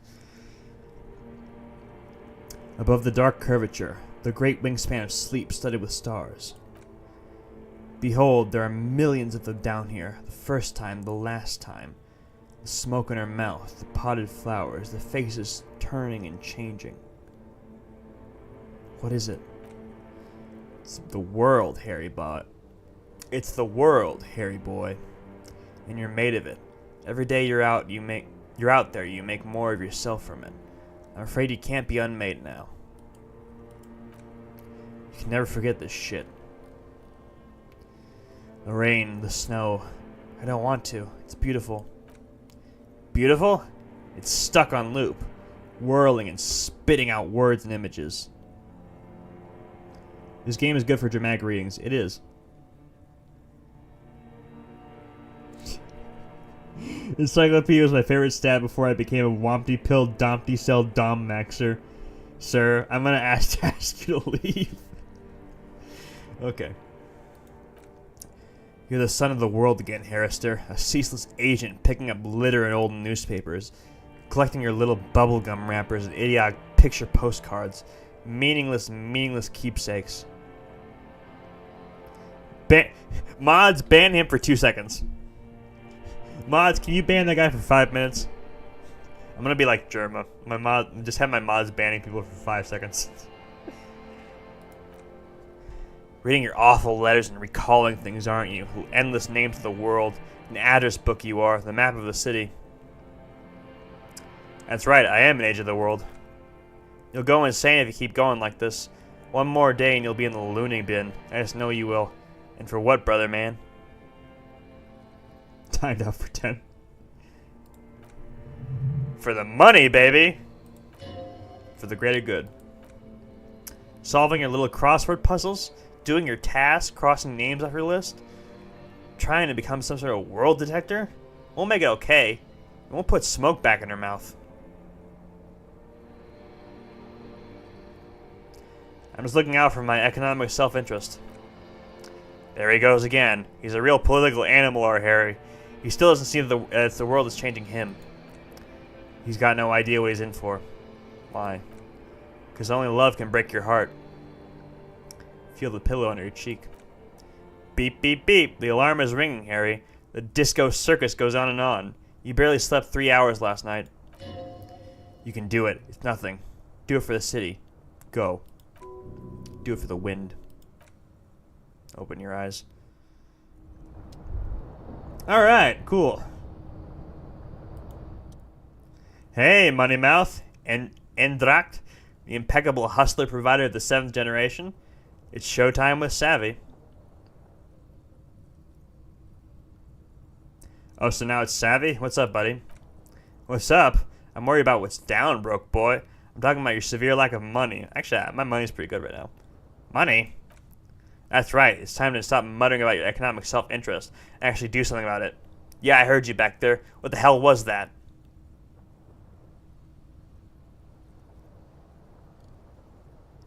What do you expect? I'm an ultra-liberal. I speak ultra-liberalese. Good, good. Gotta spread the gospel. But talk alone doesn't bring in the cash. It's time for step 2. Listen, if you really want to make it in the big leagues, you need to reconceptualize your entire portfolio. Collecting terror and moaning about taxes isn't going to cut it. You need to become a millionaire. Now, how do you become a millionaire?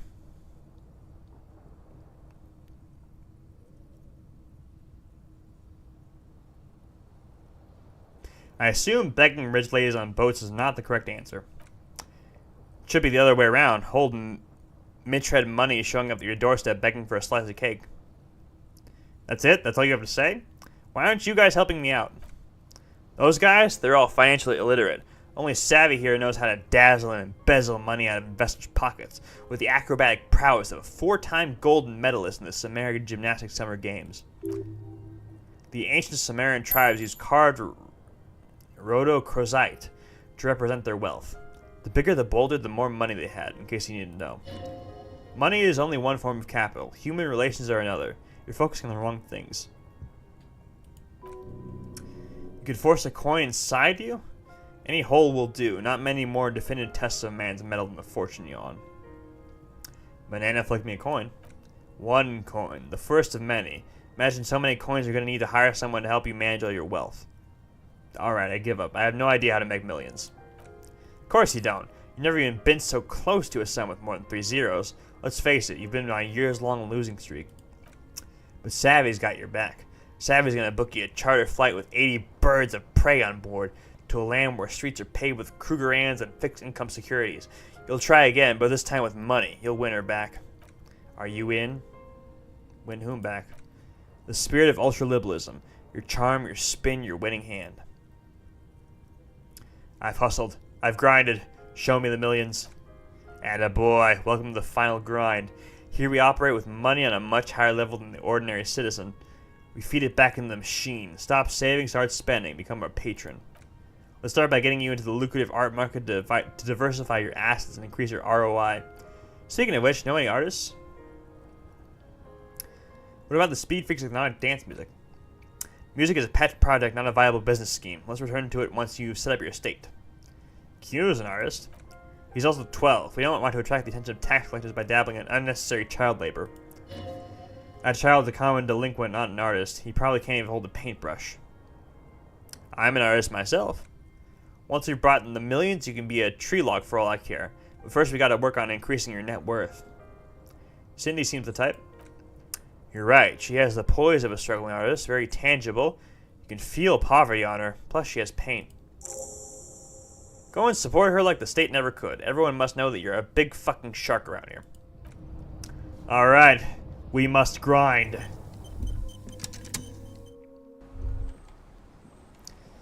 Hello, Kim. You're coming out of the Kim hole. Our tenant, the policeman. I hope the waves don't keep you up at night. What can I help you with? Why was there a bullet under the floorboards of your shack? God damn that girl, she murmurs softly. And without anger, a long and harsh life has taught her not to buckle under pressure. A bullet. The lieutenant turns to you and gives you a little nod, then turns to the washerwoman. You didn't put it there, did you? She did. Gone and hid things in there, she shakes her head. She's really a good tenant and not a stupid one either. You rented the room to her? Yeah, I let my room to the Ruby girl. She speaks slowly, wringing out a rag after a long silence. Her hands move into the water bucket.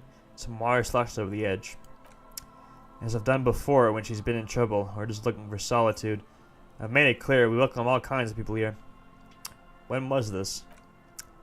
She came last Friday, left on Monday in a hurry. Her wrinkled hand needs a blue rag in the water. What has she gotten herself into, that girl? As for the police to find out, the lieutenant takes out his familiar blue notebook. Right then, please answer each question to the best of your ability. I'm sure we have a few. You said she left on Monday? Yes, early with the dogs, around 8 o'clock, I think. Is the room exactly as she left it? I cleaned it like I always do. Was there anything else there? No. What's she like, Ruby? She's good company, knows how to talk to an old woman. She rubs her cold hands together. At my age, you don't really get a lot of quality conversation, so I really appreciate that about her. Did she talk to you much during her last day? No, she was mostly silent this time, kept to herself. What do you mean? She tried not to let it show, but I could tell she hadn't come to fish. Usually she likes to cast a few lines, but this time she mostly stayed in her room. Why do you think she left the bullet there? How would I know? She's a gruff one, but not violent. She doesn't go around toting a gun. She looks back towards her shack thinking. You could ask her about your hunch, that it was a desperate measure. See if she thinks Ruby fits the bill. Can we legally consider Harry a DILF, or would I be burned at the stake for saying this? I think you have to be a dad to be a DILF, right? I don't think Harry has kids. I have a possible explanation in my mind. Aye, do tell. A seagull flies overhead, obviously a bad omen. It's an exit plan. Exit from what?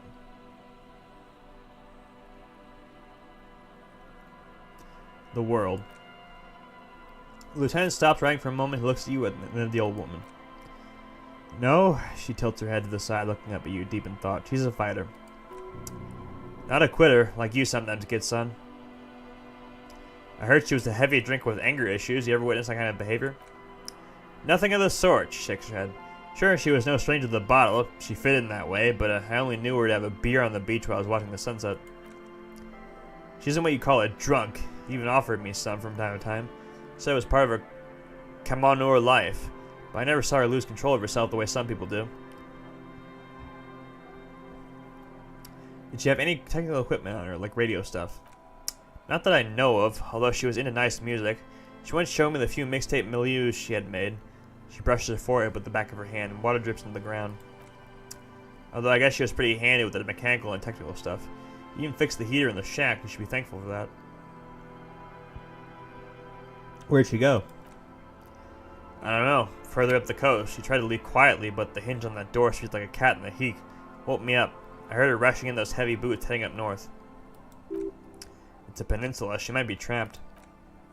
You'll never find her, you know. Her tone is without malice. She knows the coast like the back of her hand. You only just arrived. I wouldn't worry about that, ma'am. We're persistent. Further up the coast we go, then. Are you sure you wouldn't rather stay here and get a nice cozy fire going in the heater? She drops the rag into the bucket. It's clean now. Seems like a better idea to me. The failed electric mural. I feel like you should go look at it again. Step close this time. We'll do that in a bit. She really... One thing, officer, if you do find her, please go easy on her. She looks around, the air is getting colder. She really means it, and it's an honest plea. She's a good girl, whatever she's gotten herself mixed up in.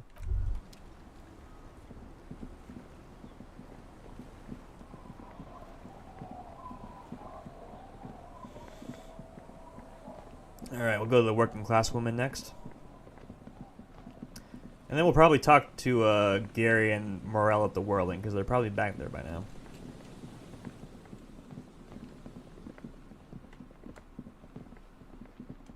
And then we'll check the time, and we'll see how much longer we want the stream to keep going.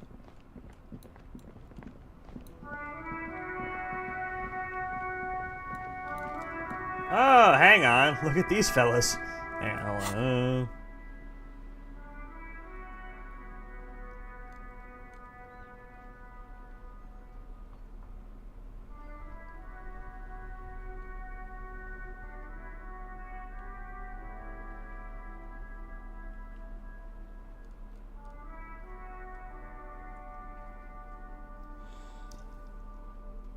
Yeah, I know there's a certain part in the main quest where you get, where it's like a point of no return, but I think the game tells you when that happens. I think it's when you find Ruby.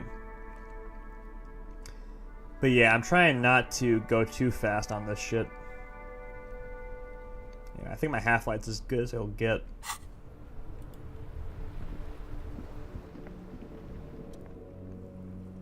Piss faggot.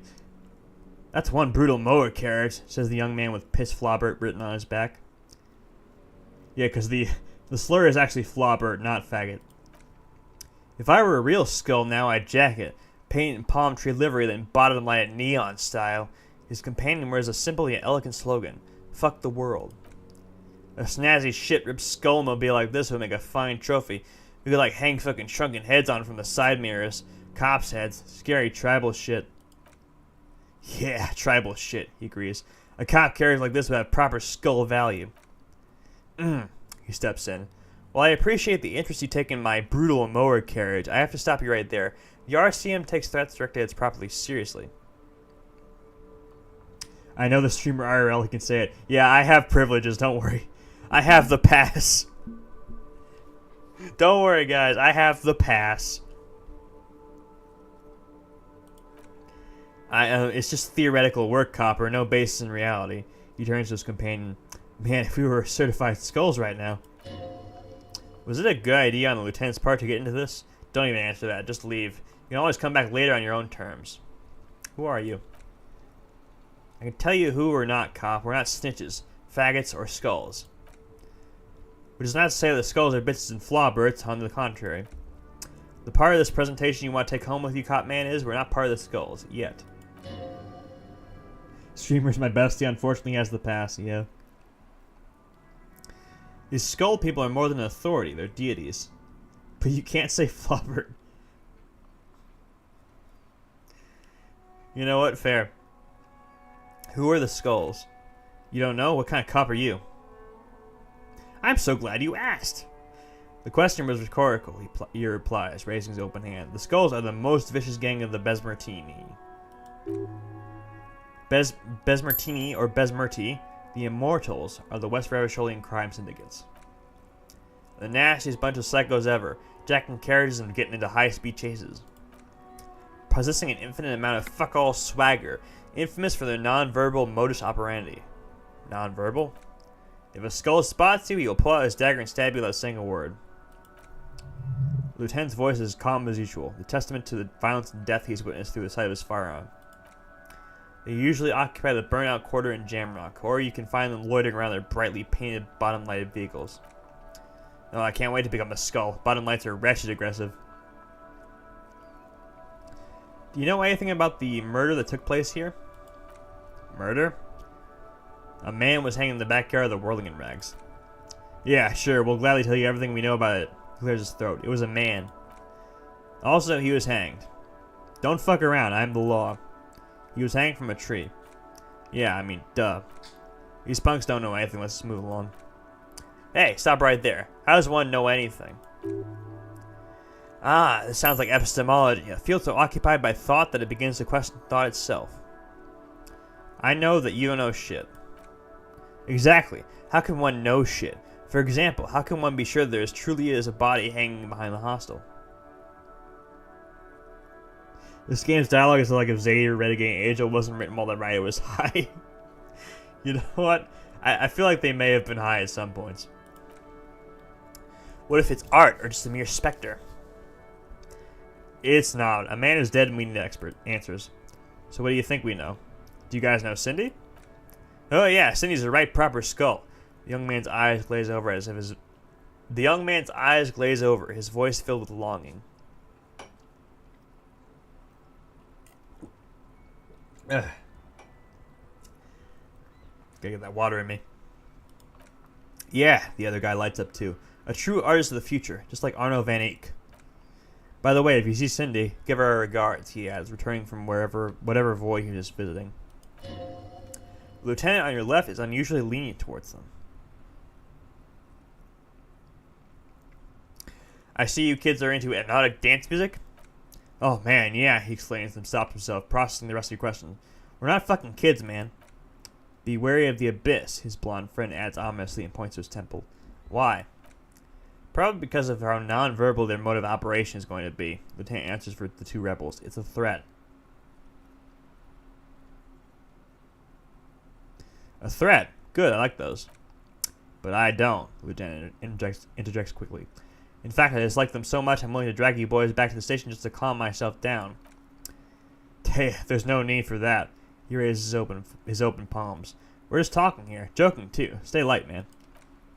Yeah, did you cops have some questions about skulls or some shit? Why aren't there more skulls than Martinets? The Union does their share of policing in Martinets, at least where gangs are concerned. The lieutenant replies instead. That's why there isn't much organized crime around here. Apart from the Union themselves, of course. Don't you worry about that. We're going to make up the deficit. Yeah, we are. The young men exchange approving nods. Your rhetoric is confusing. Are you a member of the Skulls or not? We're not franchise Skulls. Well, not yet. Once we get our name out there, we'll have a chance to join them. And what makes you think the organization will accept you? Because you can be just as psycho and vicious. You'll see. But in a non-threatening and definitely legal way. The other one quickly adds and whispers something to his friend. We'll fuck the system from the inside later. Just be cool now. The damage will be tenfold. Right on, fuck. The blonde agrees and provocatively spits on the pavement. So what's happening now? Enough about this scullery, then. He throws a longing glance at the Kanema. What's the jackets? What about them? Why does your jacket have piss faggot written on it? Well, first off, it's a statement, not necessarily something that characterizes me as a person, even though the statement has character, and I do like piss. The word piss faggot epitomizes the struggle taking place in the world, things being defined as they seem, not as they are. And I guess it's also about communal spirit, the future, and truly appreciating our differences. Also, you've got to admit, it catches the eye. And since the Grand Piper is slowly but steadily moving towards basing the economy on it, attention, it's imperative that the medium itself convey the message. What? What I mean this is, we are all piss faggots, and the world is inherently meaningless. It seems that the young man has a certain expertise in at least one field, even if it's rather narrow. Why do you have fuck the world written on your jacket? Like I said before, many men keep searching for the one, for so-called true love, which is actually just obsession masquerading as kinship. The thrill of the chase, the hollowness that fills your chest cavity out of catching it. To catch a fish, you need to hurl the lure many times, and even then it isn't certain you'll get anything. If you blow up the lake, though, that is a terrible metaphor. You get more fish in a shorter time, and for time is of the essence and fleeting ever so quickly. One must think of a way to fuck the whole world, and not get caught up in fucking someone. We are all piss flobberts. Because when one fucks everything, he fucks nothing. And to me, feels glorious, sticking your dick into the void. Is it a coincidence that these two have... Is it a coincidence that we have 2 badass jackets and 2 badass cops? Hey, Kim. Yes? Do you think it's a coincidence? What is it? That there are 2 of us and 2 of these jackets. What are you implying? The lieutenant looked confused. Which one would you wear? We should get these jackets. For what? What do people do with jackets? They wear them. The concept of getting dressed is familiar to me, but wearing jackets like these isn't appropriate for an RCM officer, unless he's deep undercover, that is. But in theory, Kim, if we were to confiscate these jackets, which one would you wear? Neither. Come on, Kim, it's a mental exercise. Fine, if only to end this discussion. Theoretically, if I were a juvenile delinquent, if I were to already be down that path, I think piss faggot is the stronger of the 2 statements. That works. I feel more like a fuck the world kind of guy. Seems about right, Lieutenant remarks, especially considering your heroic exit attempts. Ooh, this is good. So are we done here, or? One of the jacket owners asked impatiently. You don't need us around for your secret whisper party, do you? Hold on. Quick save. Because if I fuck this check, it's going to be rigged as hell. Yes. No. Don't ask anything. Be subtle and scary. These boys dream about being skulls. Use that. Wait, how? Suggest they're massive skulls. Come on. Boys, with those jackets, you're going to be skull kings in no time. What? No. He quickly looks around. Skulls don't have kings. He pauses. I think. And we're not even in yet. Yeah, man, keep your voice down. Skulls don't take it lightly when folks pretend to be them. We're not even prospects yet. Not even prospects and already aspiring to be kings? Wow, you boys are ambitious. Lieutenant's voice rings through the plaza. Only prospects and you're already playing a coup in the skulls? You're destined to go far. He gets it. Passive-aggressive flattery. Shut the fuck up. The youth presses through his clenched teeth. There's a panic in his eyes. Are you trying to get us killed? Now bring it to the jackets and yes, start shouting. Yes, we want to be cool killer skulls too, like you guys, but we don't have skull jackets. Please be quiet. Not much is left of the nihilistic rebel at this point. This young man before you is scared out of his mind. What do you mean? The jackets? You got it. No need for cruelty.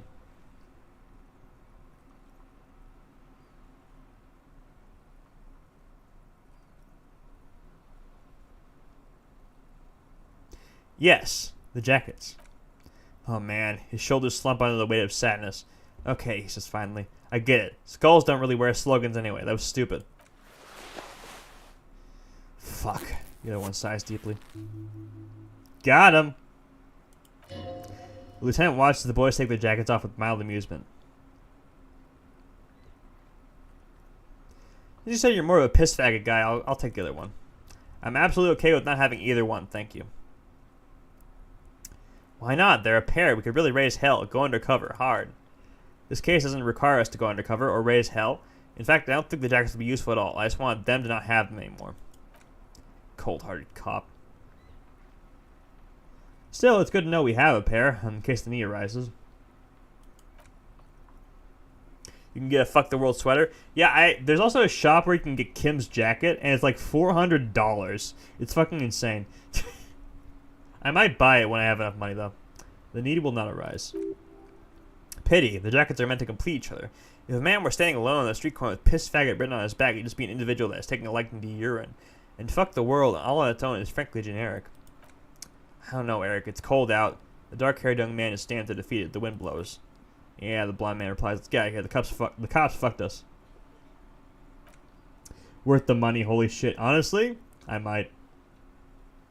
What's funny is, this you might not know this bit of fact. If you look on the store page for the jacket, it has its own stat readout like the clothing items in the game.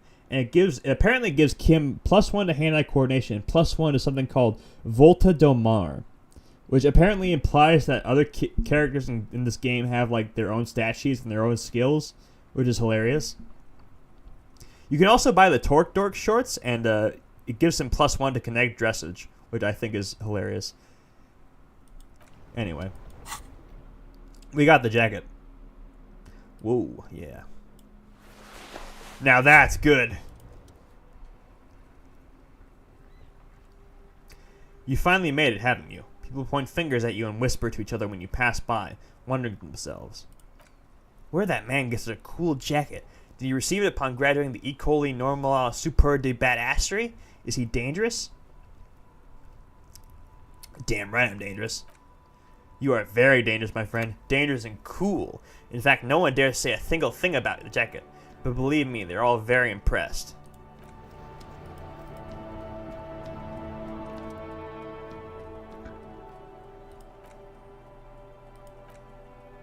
Oh, how did I get him to wear the jacket?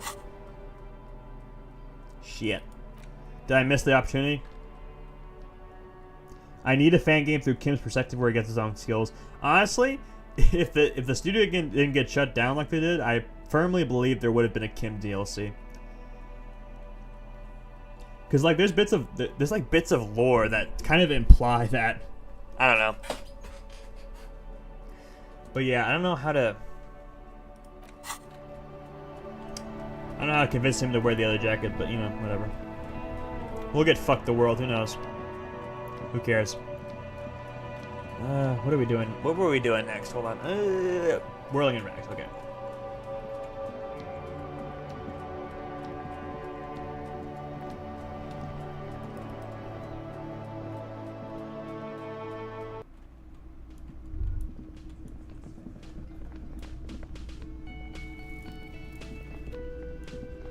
Doesn't look like they're back yet. Okay, never mind. I can talk to Lena, I think.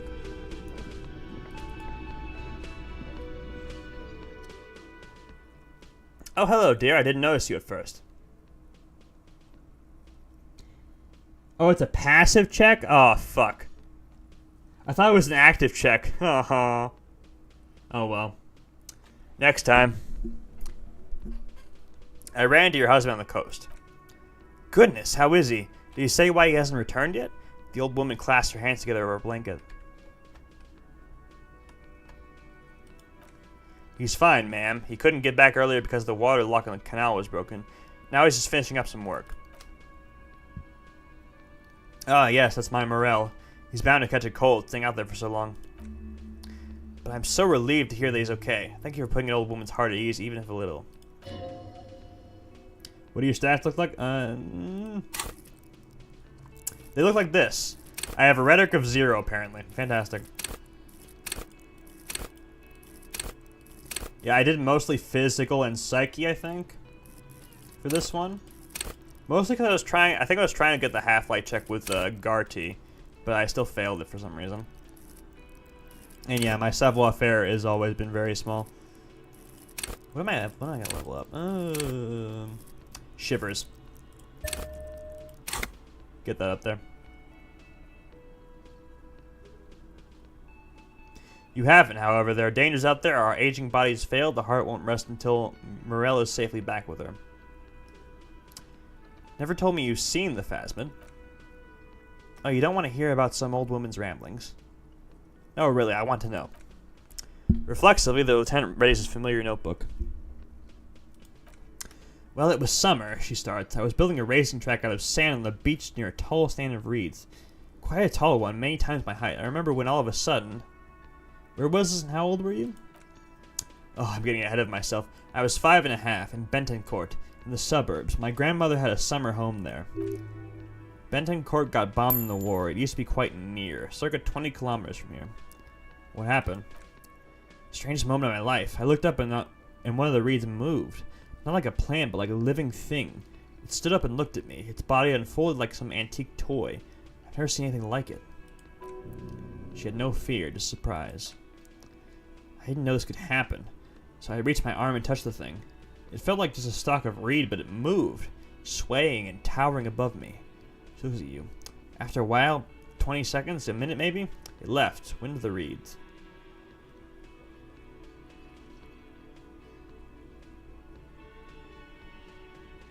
Yeah, Half-Light's pretty funny, actually. I think my favorite skills are Half-Light and Savoir-Faire. Second one, mostly because I like the way it sounds, and also because it's part of the ultra-liberal questline, which is hilarious. But yeah.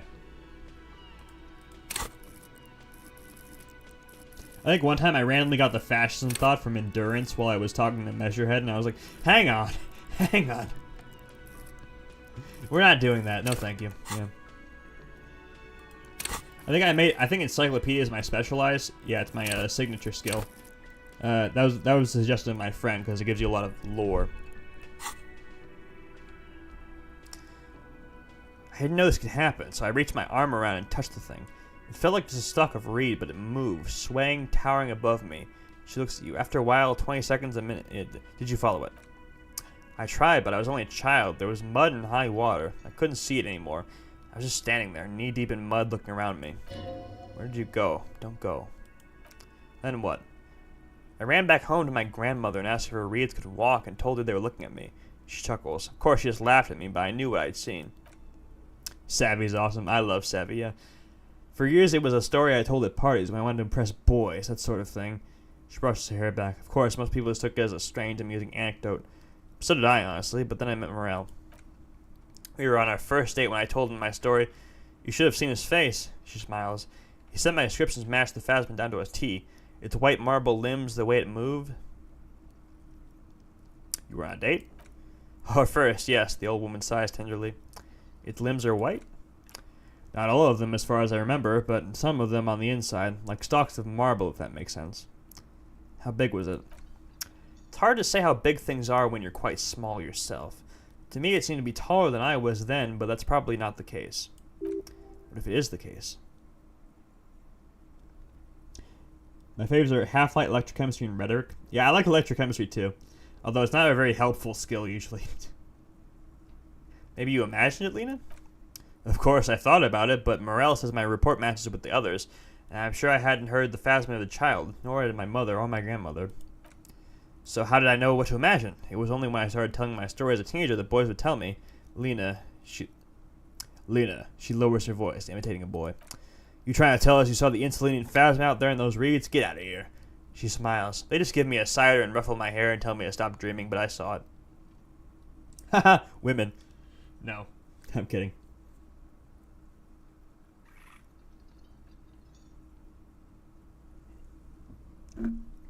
Ugh. Okay. Kim, what do you think of this? I thought it was a wonderful story, man. He closes his notes and gives her a simple smile. But I don't believe it. A child left unattended on a warm day, children make up stories and then end up believing them. Thanks for sharing. Oh, you're welcome, sweetie. I do appreciate the chance to relive it whenever I get one. It was just... She sighs. Such an impossibly sunshiny day, so warm. I love how every line of questioning has you ask him so he feels included. Yeah. He's our boy, come on. And she could get up and walk right into the reeds on her own, into the mud, anywhere. Alright, that's all for now. I'm going to talk to Clausy, I think. I think there's still some more stuff I had to talk to her about.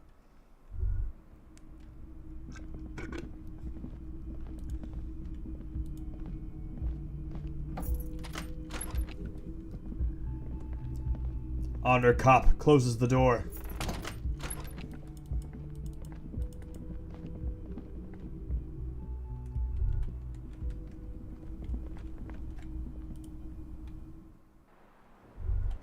Oh good, you haven't run off yet.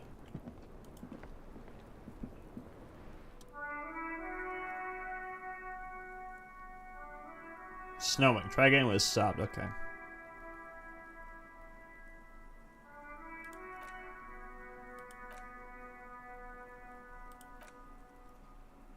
Nice room you've got here. Yes, it's pretty deluxe.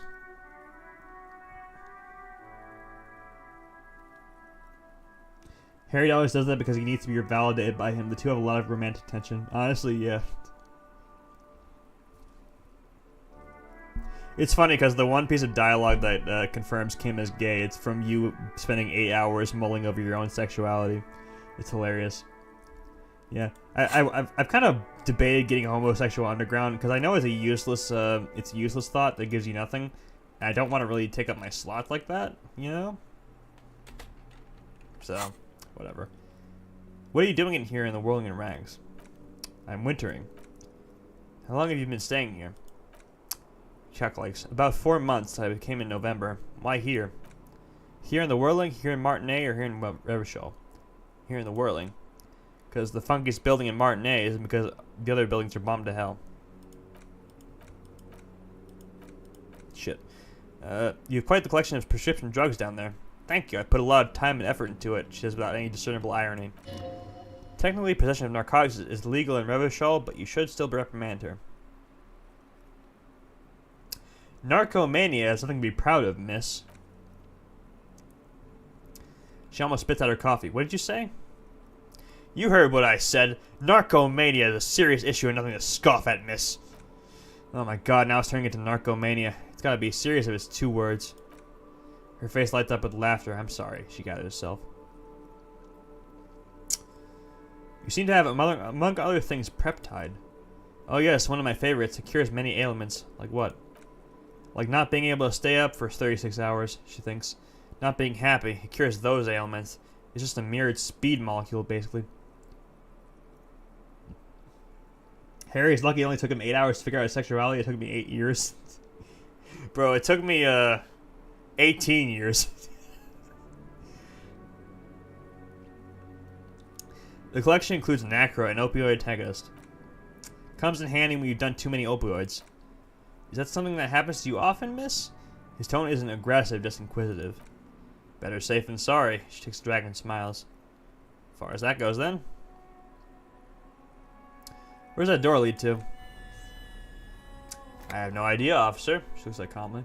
I have other questions for you. Okay. Still not very good. Okay.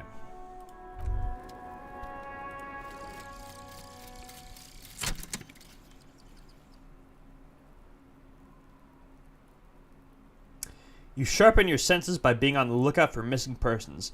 Now you notice more of what's happening around you. Perhaps when you're done with this case, you can join the Searchlight Division of the RCM and find every Ravisholian that's ever gone missing without a trace. There's undoubtedly a backlog of such cases. Because you never know, a missing person could just be around the edge, barely out of sight. And yeah, we have +2 perception. Fantastic. How is Shivers?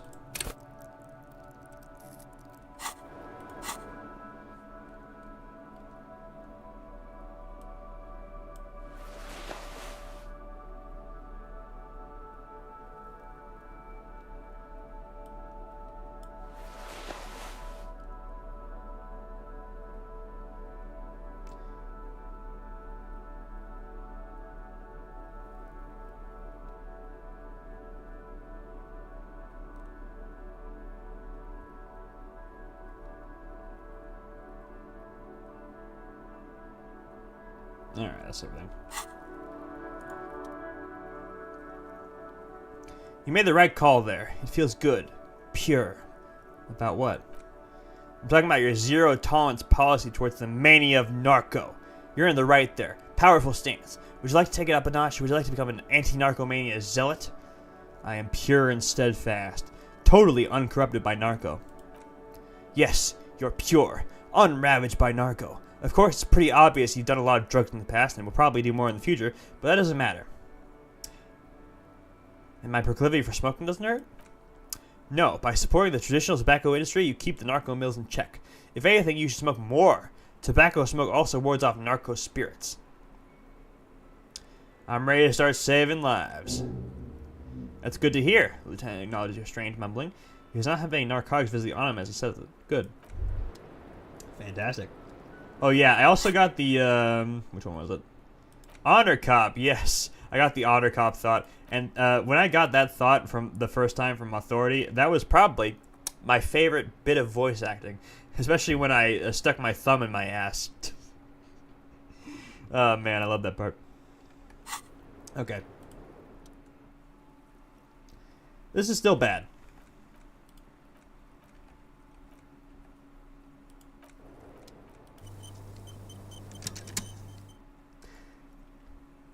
Big bucks, no whammies? Ah. Continuously nothing. The sky slowly slides above you. The young woman exhales a scent of menthol tobacco. Sounds like a sigh. Shit.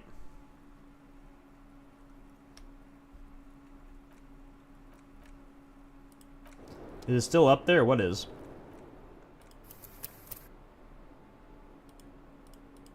Wait, can I actually load these saves?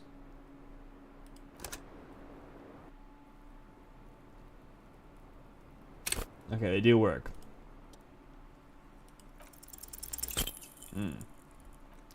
Okay. Third time.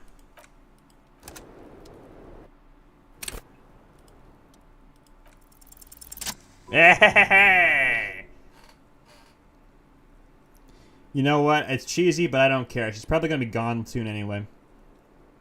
I'm honoring myself, Kim.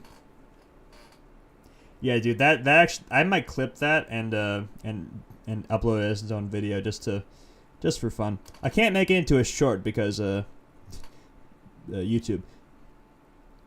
Anyway, gotta get myself into the.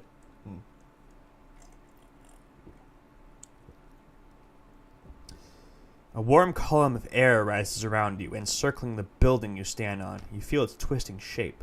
Bits of paper and birds on the thermal, along with several million liters of water, all rising up into the great insulating sky. Why does it rise? Because it's warm from the gathering spring, from the oceanic current flowing into the bay. The people on the street and the machines that hum in the harbor. Heavy fuel oils, too. Shudder. From the vapor, a great cumulus is formed, a cloud castle 1,000 meters high.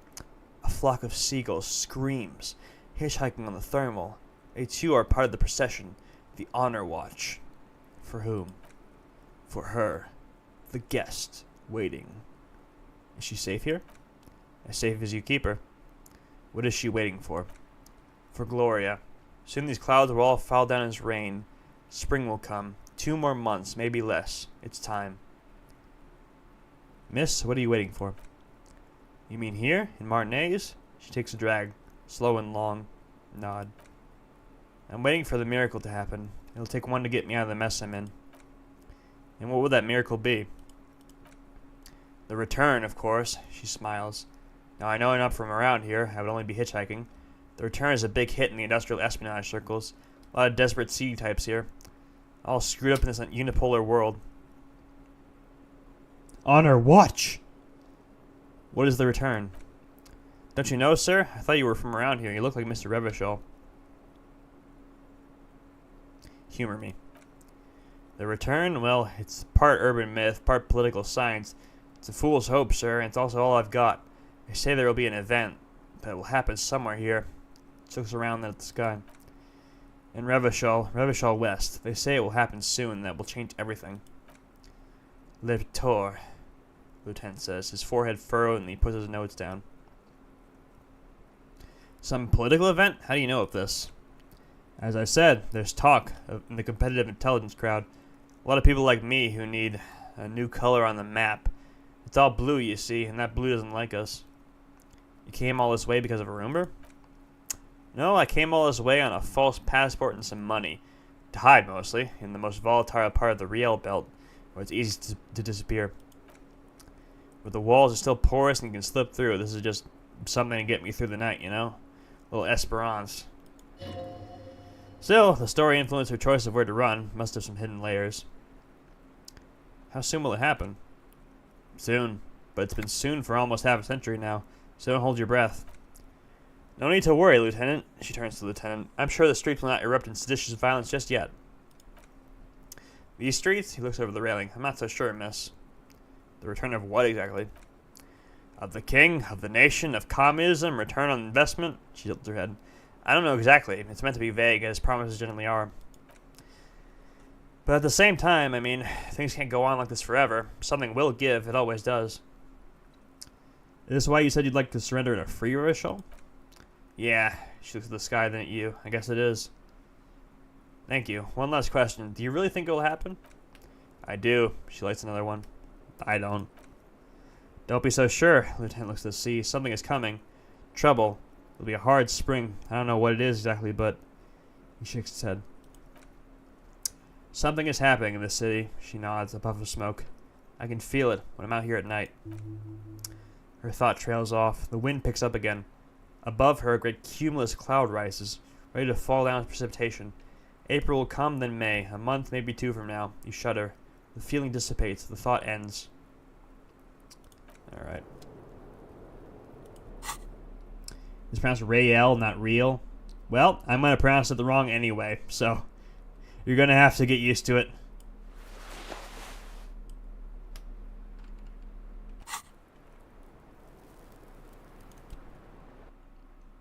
Listen, I'm the one who I'm the one who was pronouncing Martinez as Martinet for like half of this series, so don't expect me to get all the pronunciations right.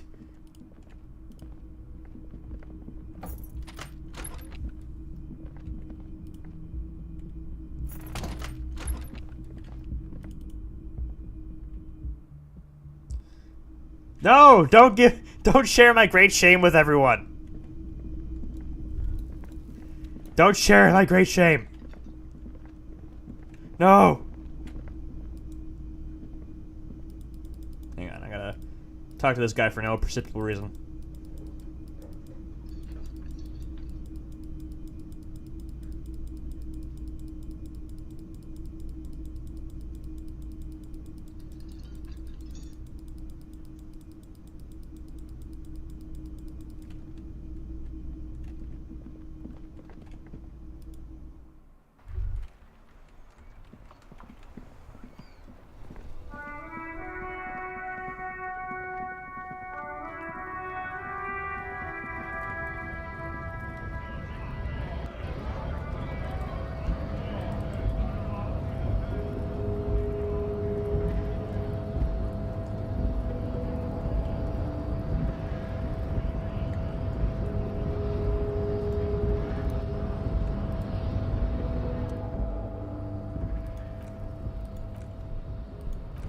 Nothing new from you.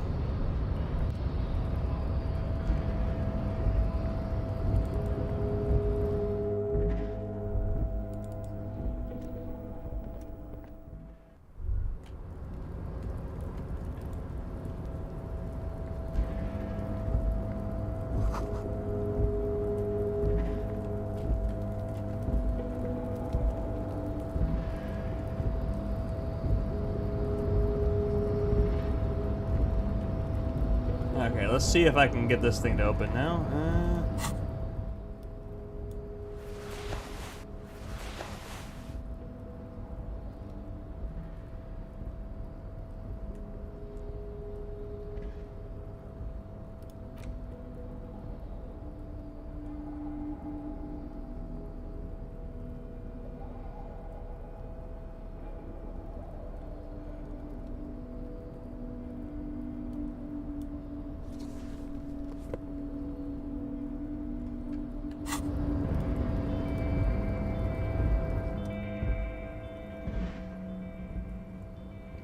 My god, dude.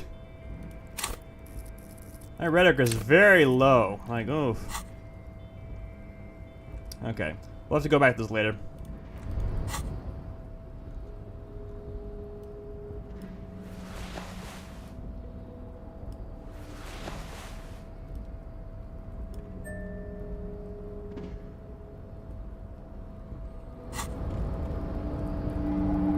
Yeah, I know. That's why I'm trying to get it open right now.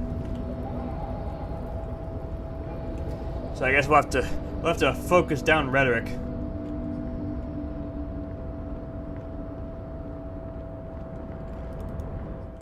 Does Mr. Everard have anything new to say? I wonder.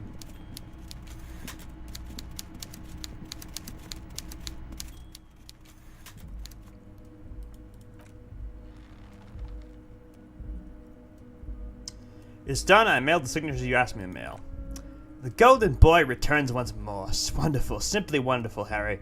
He claps his hands together like a child who's been offered cotton candy. Of course, I already knew this. My friend, the mailman, confirms the letter is on its way. You've done a great thing today. You've given the children of Martinez a bright future, and you've proven yourself someone I can trust, someone I can really do business with. You're in my inner circle. You too, Mr. Kitsuragi. He nods to the lieutenant, smiling broadly. We can talk about anything. The strike, the murder, your lost gun. Nothing is off the table. Oh, Bratan, you played the old man like a three-string banjo. He has no idea. The signatures I got, I know you plan to force them out with the construction noise. Harry, he shakes his head. By now you should know I would never do anything tricky like that. However, if the construction noise and limited street access makes some people consider moving, Well, let's just say there'll be freshly renovated buildings near the roundabout where those poor people can finally enjoy a significant uptick in quality of life. I'm talking real affordable workers' palaces. Yeah, I'm trying to mimic the actual voice of Everard pretty well because I think it's pretty funny. Mr. Dubois? He proudly spreads his hands to demonstrate the size of the palaces. They're very large. So the village is doomed, the lieutenant says grimly. Ah, you were there. You saw the place. A wasteland. There's nothing left. But mark my words, officers. He slams his fist on the table, causing some of the coffee to spill. We are going to reset it. Reset, he repeats. I have big plans for Martinez, and they do not include humans living in those pig sheds on the coast. That land will be used for municipal buildings and commerce. So, gentrification. What do you mean? Harry, imagine a youth center supermarket church complex, employing hundreds, no thousands of people. The coast will be lit up with enterprise and life. All those ruins out there turned to low-income housing. He leans forward. Harry, enough of this is enough. We're taking this district back. The war was 50 years ago, for God's sake. It's time to move on. Youth supermarket church complex? Do you really expect me to believe that? Yes, I do. I got the center, I got room for a retail complex, and in 4 years I'll get the church too. The wheels are already turning, Harry. The wheels of progress. This post-war limbo, I won't stand for it. There are kids practically playing with their own feces out there. It can't go on. There's true indignation in his voice when he speaks about the state of things, and even a touch of pain. The pain is true. He's seen the kids do worse than that. Will you erect a statue to yourself? I'm not a symbolist, Harry. I'm a realist. My statue will be Martinez rebuilt. 5-story building complexes, workers on welfare, and landowners in Ozone hating me. That will be my statue, and yours. We're doing it together. Mr. Everard is helping me find my gun. Joyce was right when he said you were up to something. You would look nice as a statue. Joyce was right when you said you were up to something. Damn right I am, Harry. His fist lands on the table again. I'm gonna make the working man as rich as she is one day. That's my job, just like yours to keep the peace. A true flash of anger in him as he thinks of her. Did you order the hangman killed? Order it? You know my men didn't kill him. They told you. It was a happy accident. You know how it is. No one takes the initiative. If I wanted him dead, I would have had to do so myself, and I'm too fat for that. Why are you so fat? Oh, I'm glad you asked. I've got type 2 diabetes because sugar and fat was all my mother had to give me and my brother Edgar when we were kids. He wags his finger at you. Good job, too, as it made me ugly. And ugly people, Harry, are much better at politics. What do you gain from him being dead? Why, a war, of course. And what do you have to gain from a war? Victory, Mr. Kitsuragi. I have victory to gain. We are going to start a war with Wild Pines Group, and win before they even realize there is a war. Have you ever heard what 2 giant Surrey's hornets can do to an entire colony of bees? They destroy it. I have. It's a great story, Harry. He nods. Did you also know how the bee colony kills the giant hornet? They swarm and blanket it entirely until it suffers a massive heat stroke and dies. He crosses his hands contentedly, thinking of the interior temperature of the wasp rising. Harry, we outnumber them 1,500 to 1. And that's just Martinez. With all the unions in Revachol and with the public opinion on our side, we can hold off 2 men, or 15 men, or even 50 men. The more they send, the worse it's going to look for them. They made a huge mistake hiring those guys. No one likes foreign mercenaries. The leftists hate them, the fascists hate them, even the moralists think they're in bad taste. Yeah, everyone hates them. Except ultra-liberals, maybe, which happens to be me. You're not an ultra-liberal, Harry. Get the fuck out of here. Don't be a retard. He smiles warmly. I can say that too, by the way. I have that pass too. How is this connected to the strike? Harry, there is no strike, only war. Class war, or in business terms, a dawn raid. Or wait, he pauses to rub his chin. Is that why you still pay them something? Because we won't do that. We're not going to give nothing. We're going to take Terminal B away from them. The roads, the gates, the containers, that big crane, even the damn coffee maker. We're going to take all of it for the people. And fuck Wild Pines. The word fuck rings like a gunshot from his mouth. He doesn't swear often. So that's why you haven't let Joyce in? That's a fucking amazing quote. I've never seen that before. Are you serious? That's like That was the quote that made me buy this game, by the way. I was like, I have to play the ultra-liberal playthrough just so I can get this dialogue on stream. So that's why you haven't let Joyce in? Yes, it's also why I don't let that midget Galmont go. Why I let that midget Galmont go. He's too nice. I can't put him through this. Plus, he knows how to get in here. That woman can't tell her tits from her asshole. She has no chance. What? Tits from her asshole. It's the local saying. Why are you telling me your plans? Because we're friends, Harry. Besides, it doesn't matter now. You can go tell her if you want. It won't change the course of the events. We have a significant head start. Looks at the swordfish clock and nods. It's already happening.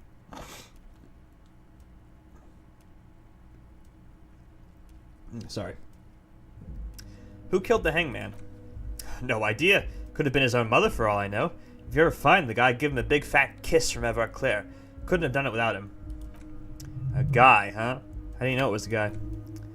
I don't. I told you it could have been his own mother. I'm pretty sure it wasn't anyone from the Union. Maybe it was the mob, or maybe he killed himself because he was a closet socialist. Truth is, I simply don't know. His head looks like a peanut M&M. Hang on, I should probably... Yeah. How many of you guys are there in the Union? 2,372. He replies like a whip. Plus yours truly, of course. And they're all well motivated, at least the ones you've seen. How are you going to fund your new independent harbor? Oh, you mean what sort of goods are going to be flowing through? How am I going to replace all the contacts when we lose once the poo-poo hits the fan? The clients who will ditch us? Harry, we've thought of everything. Everything? We've been running back channel negotiations with all the major clients. I think the company will be unpleasantly surprised to see how many of them stay loyal to Martinez and to the new competitive contracts we can offer.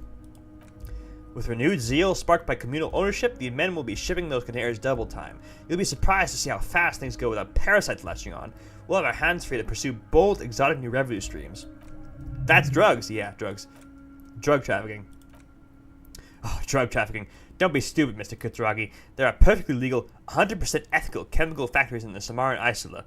You don't need to be colonialist about it. All they do is produce components to keep the pharmaceutical industry running. That's people's health we're talking about. Old grannies, little babes, people with disabilities. That's at the tip of the iceberg, though, isn't it? The company thinks transporting these chemicals in bulk looks bad, he makes air quotes, has bad optics, may be illegal in some countries. The Deborders Union, however, we're all about the large volume column. We're going to transport the living daylight out of those materials, Harry. He slams his fist on the desk once more. So your sick kid can get his Benefed and your wacky uncle doesn't have to come off Resperazole. Benefed is a children's cold medicine, usually apricot flavored. There's the apricot again. And Resperazole is used to treat severe psychosis. And the kids on the street can get speed and pyrrhodolian? Pyrrholidon? You know, Jammy, if you know how to pronounce this, I would appreciate that. I'm an old-fashioned guy, Mr. Kitsuragi. I sometimes grab a beer with the boys, but I have no idea about the things you just mentioned. He just smiles. And he smiles again. But if I were to supply ingredients for some sort of rainbow party, I would make sure the Union took a fantastic share, and I keep that stuff far away from Martinez. He's basically admitting to it.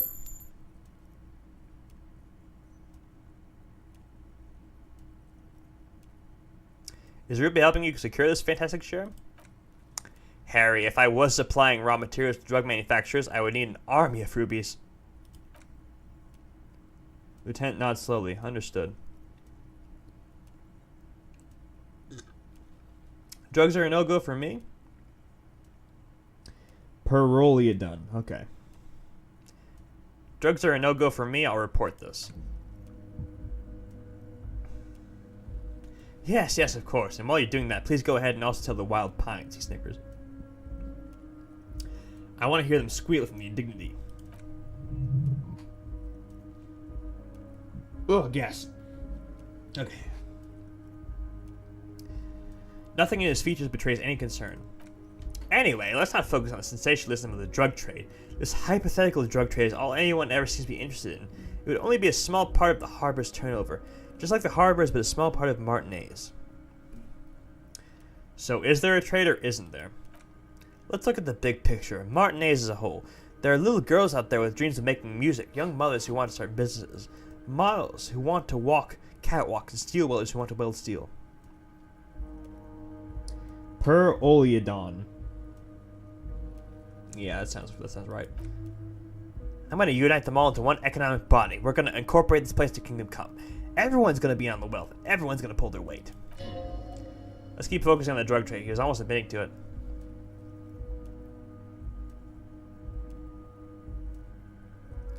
Hold on, I don't want to look at the big picture. I want to look at the drug trade you almost admitted to.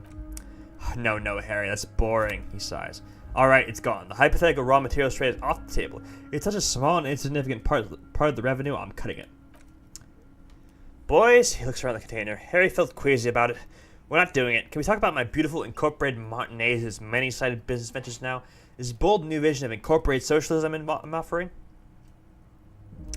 Well, I mean, if it has the word incorporated in it, then I like it. I'm a money guy. Yes, if you start thinking about it like that, the socialist municipal body is like a corporation, isn't it? It uses corporate law. We're incorporated. I like to think we're using the best parts of all ideologies here, Harry.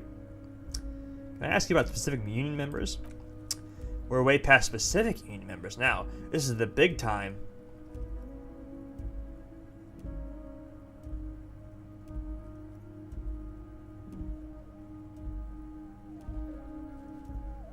Well, when you spell it like that, I can't not put the ole in it. Parolidon. I can't. It doesn't sound right. You can bother Leonard with that. He points to the door. He loves to run his mouth on such matters, but I'm in big time mode, Harry. There's something different about him now. He's more vibrant, more alive in his big time mode. Can I get my gun now? Harry, I've got to be honest with you. He turned sullen. Your gun was found 2 days ago. Withholding this information weighed heavily on me, but it had to be done. Fine, where is it? An old woman has it, and let me tell you, Harry, word on the street is she's a character, so watch out. This must be the woman who had brought the gun from Roy, the one you described as terrifying. So the gun's still with the woman who bought it from Roy. Yes, the same one. I see you've done your research. The pawn shop made the gun easy to track. He smiles and shakes his head in wonderment. Crazy stuff, Harry. Selling your gun like that. Wild. Anyway, the neighbors of this old woman contacted my men because they trust me in the Deborah's union. Apparently she was waving it around the entrance to her building. Waving the gun around doesn't sound good. None of this does. She was waving it around at people? As I said, she's a character. I don't have time for details. She smiles. It sounds like she's unstable, but don't worry, no one got hurt. Unstable's good, actually. She'll be easier to disarm. No, wait. Actually, unstable is pretty bad.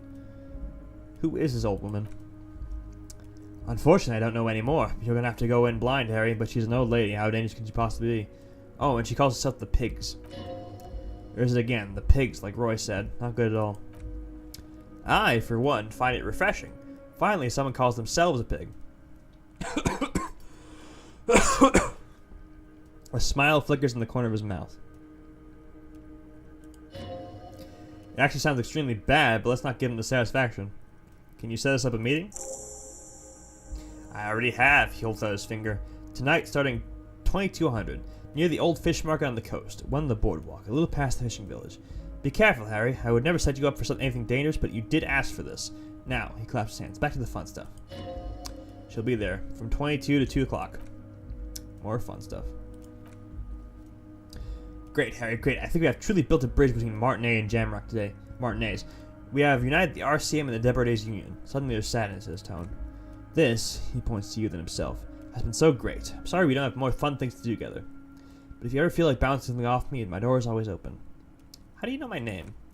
Oh, I know everything about you, Harry. He taps the folder in front of him. I have a big fat folder on you. Very juicy stuff. And the word on the street is your memory is a bit hazy. He looks at you questioningly. If that's true, maybe I can help you out. Do a little favors to speak. My memory is fine. Don't worry about it. So good to hear that, Harry. Apparently my sources were wrong. He pats the brown folder again. However, if you would have a spot of memory trouble, well, let's just say a fat, juicy folder could really fill in the blanks. It's just a brown folder. You can't make out what's written on it. Are you trying to tell me you've gotten a hold of some of our documents? Lieutenant inspects Everard over his spectacles. Mr. Kitsuragi, would you mind? His eyes never leave yours. Harry has some questions he needs answers to. Asking too many questions will make you look weak. You should maybe focus on the folder. Where'd you get that folder? Ah, this. He closes the folder. My friends in your organization gave it to me, Harry. I found that very suspicious. May I have a look? I'm afraid this is meant for union eyes only, Mr. Kitsuragi. I'm sure you understand. Please continue, Harry. I have a drama of 1, though. Hold on.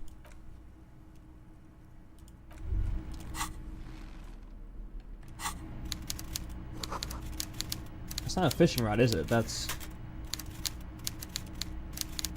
Where? No clue. Sounds been a little boring. No, I'm not. Fuck off. Oh.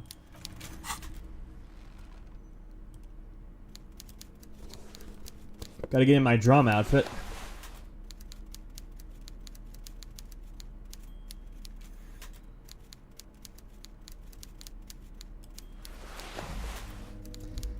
Hang on.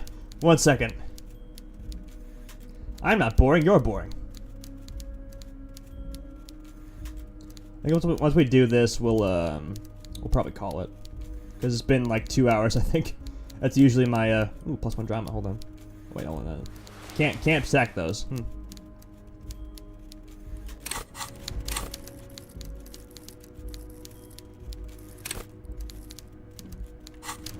Time check, yeah, I know. Oh, yeah, if I fail this, dude. As you look at the folder, Everard covers it with his hand and pets it. He's hiding it from you because it's not a real RCM folder. It's just another one of those brown folders you saw in the file cabinet. Used cultural appropriation discourse to confuse Everard. Put on the racist robe. That's not an RCM folder. Okay, Harry, you got me, he says, grinning. This is from the Census Bureau, not the RCM. Those Census Bureau people are absolutely corrupt. You should do something about them. He got the name from the Census Bureau and everything else from your actions here in Martinade. Yes, Mr. Kitsuragi from the Census Bureau, like I said. He looks annoyed. Now, I'm actually a very busy man, so is there anything else I can do for you, Harry? That means he doesn't really know anything about you. A pity. The mystery of you will have to remain a mystery for the time being. The Census Bureau says my name is Harry Dubois. Yes, that's what I said. Try to keep up, okay? Let's move on. Alright. Stop looking ridiculous.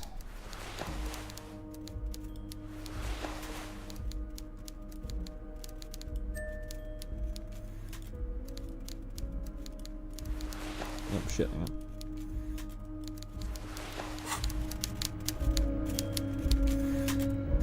Yeah, wow, we're almost 3 hours in. This has been a very long stream. Okay.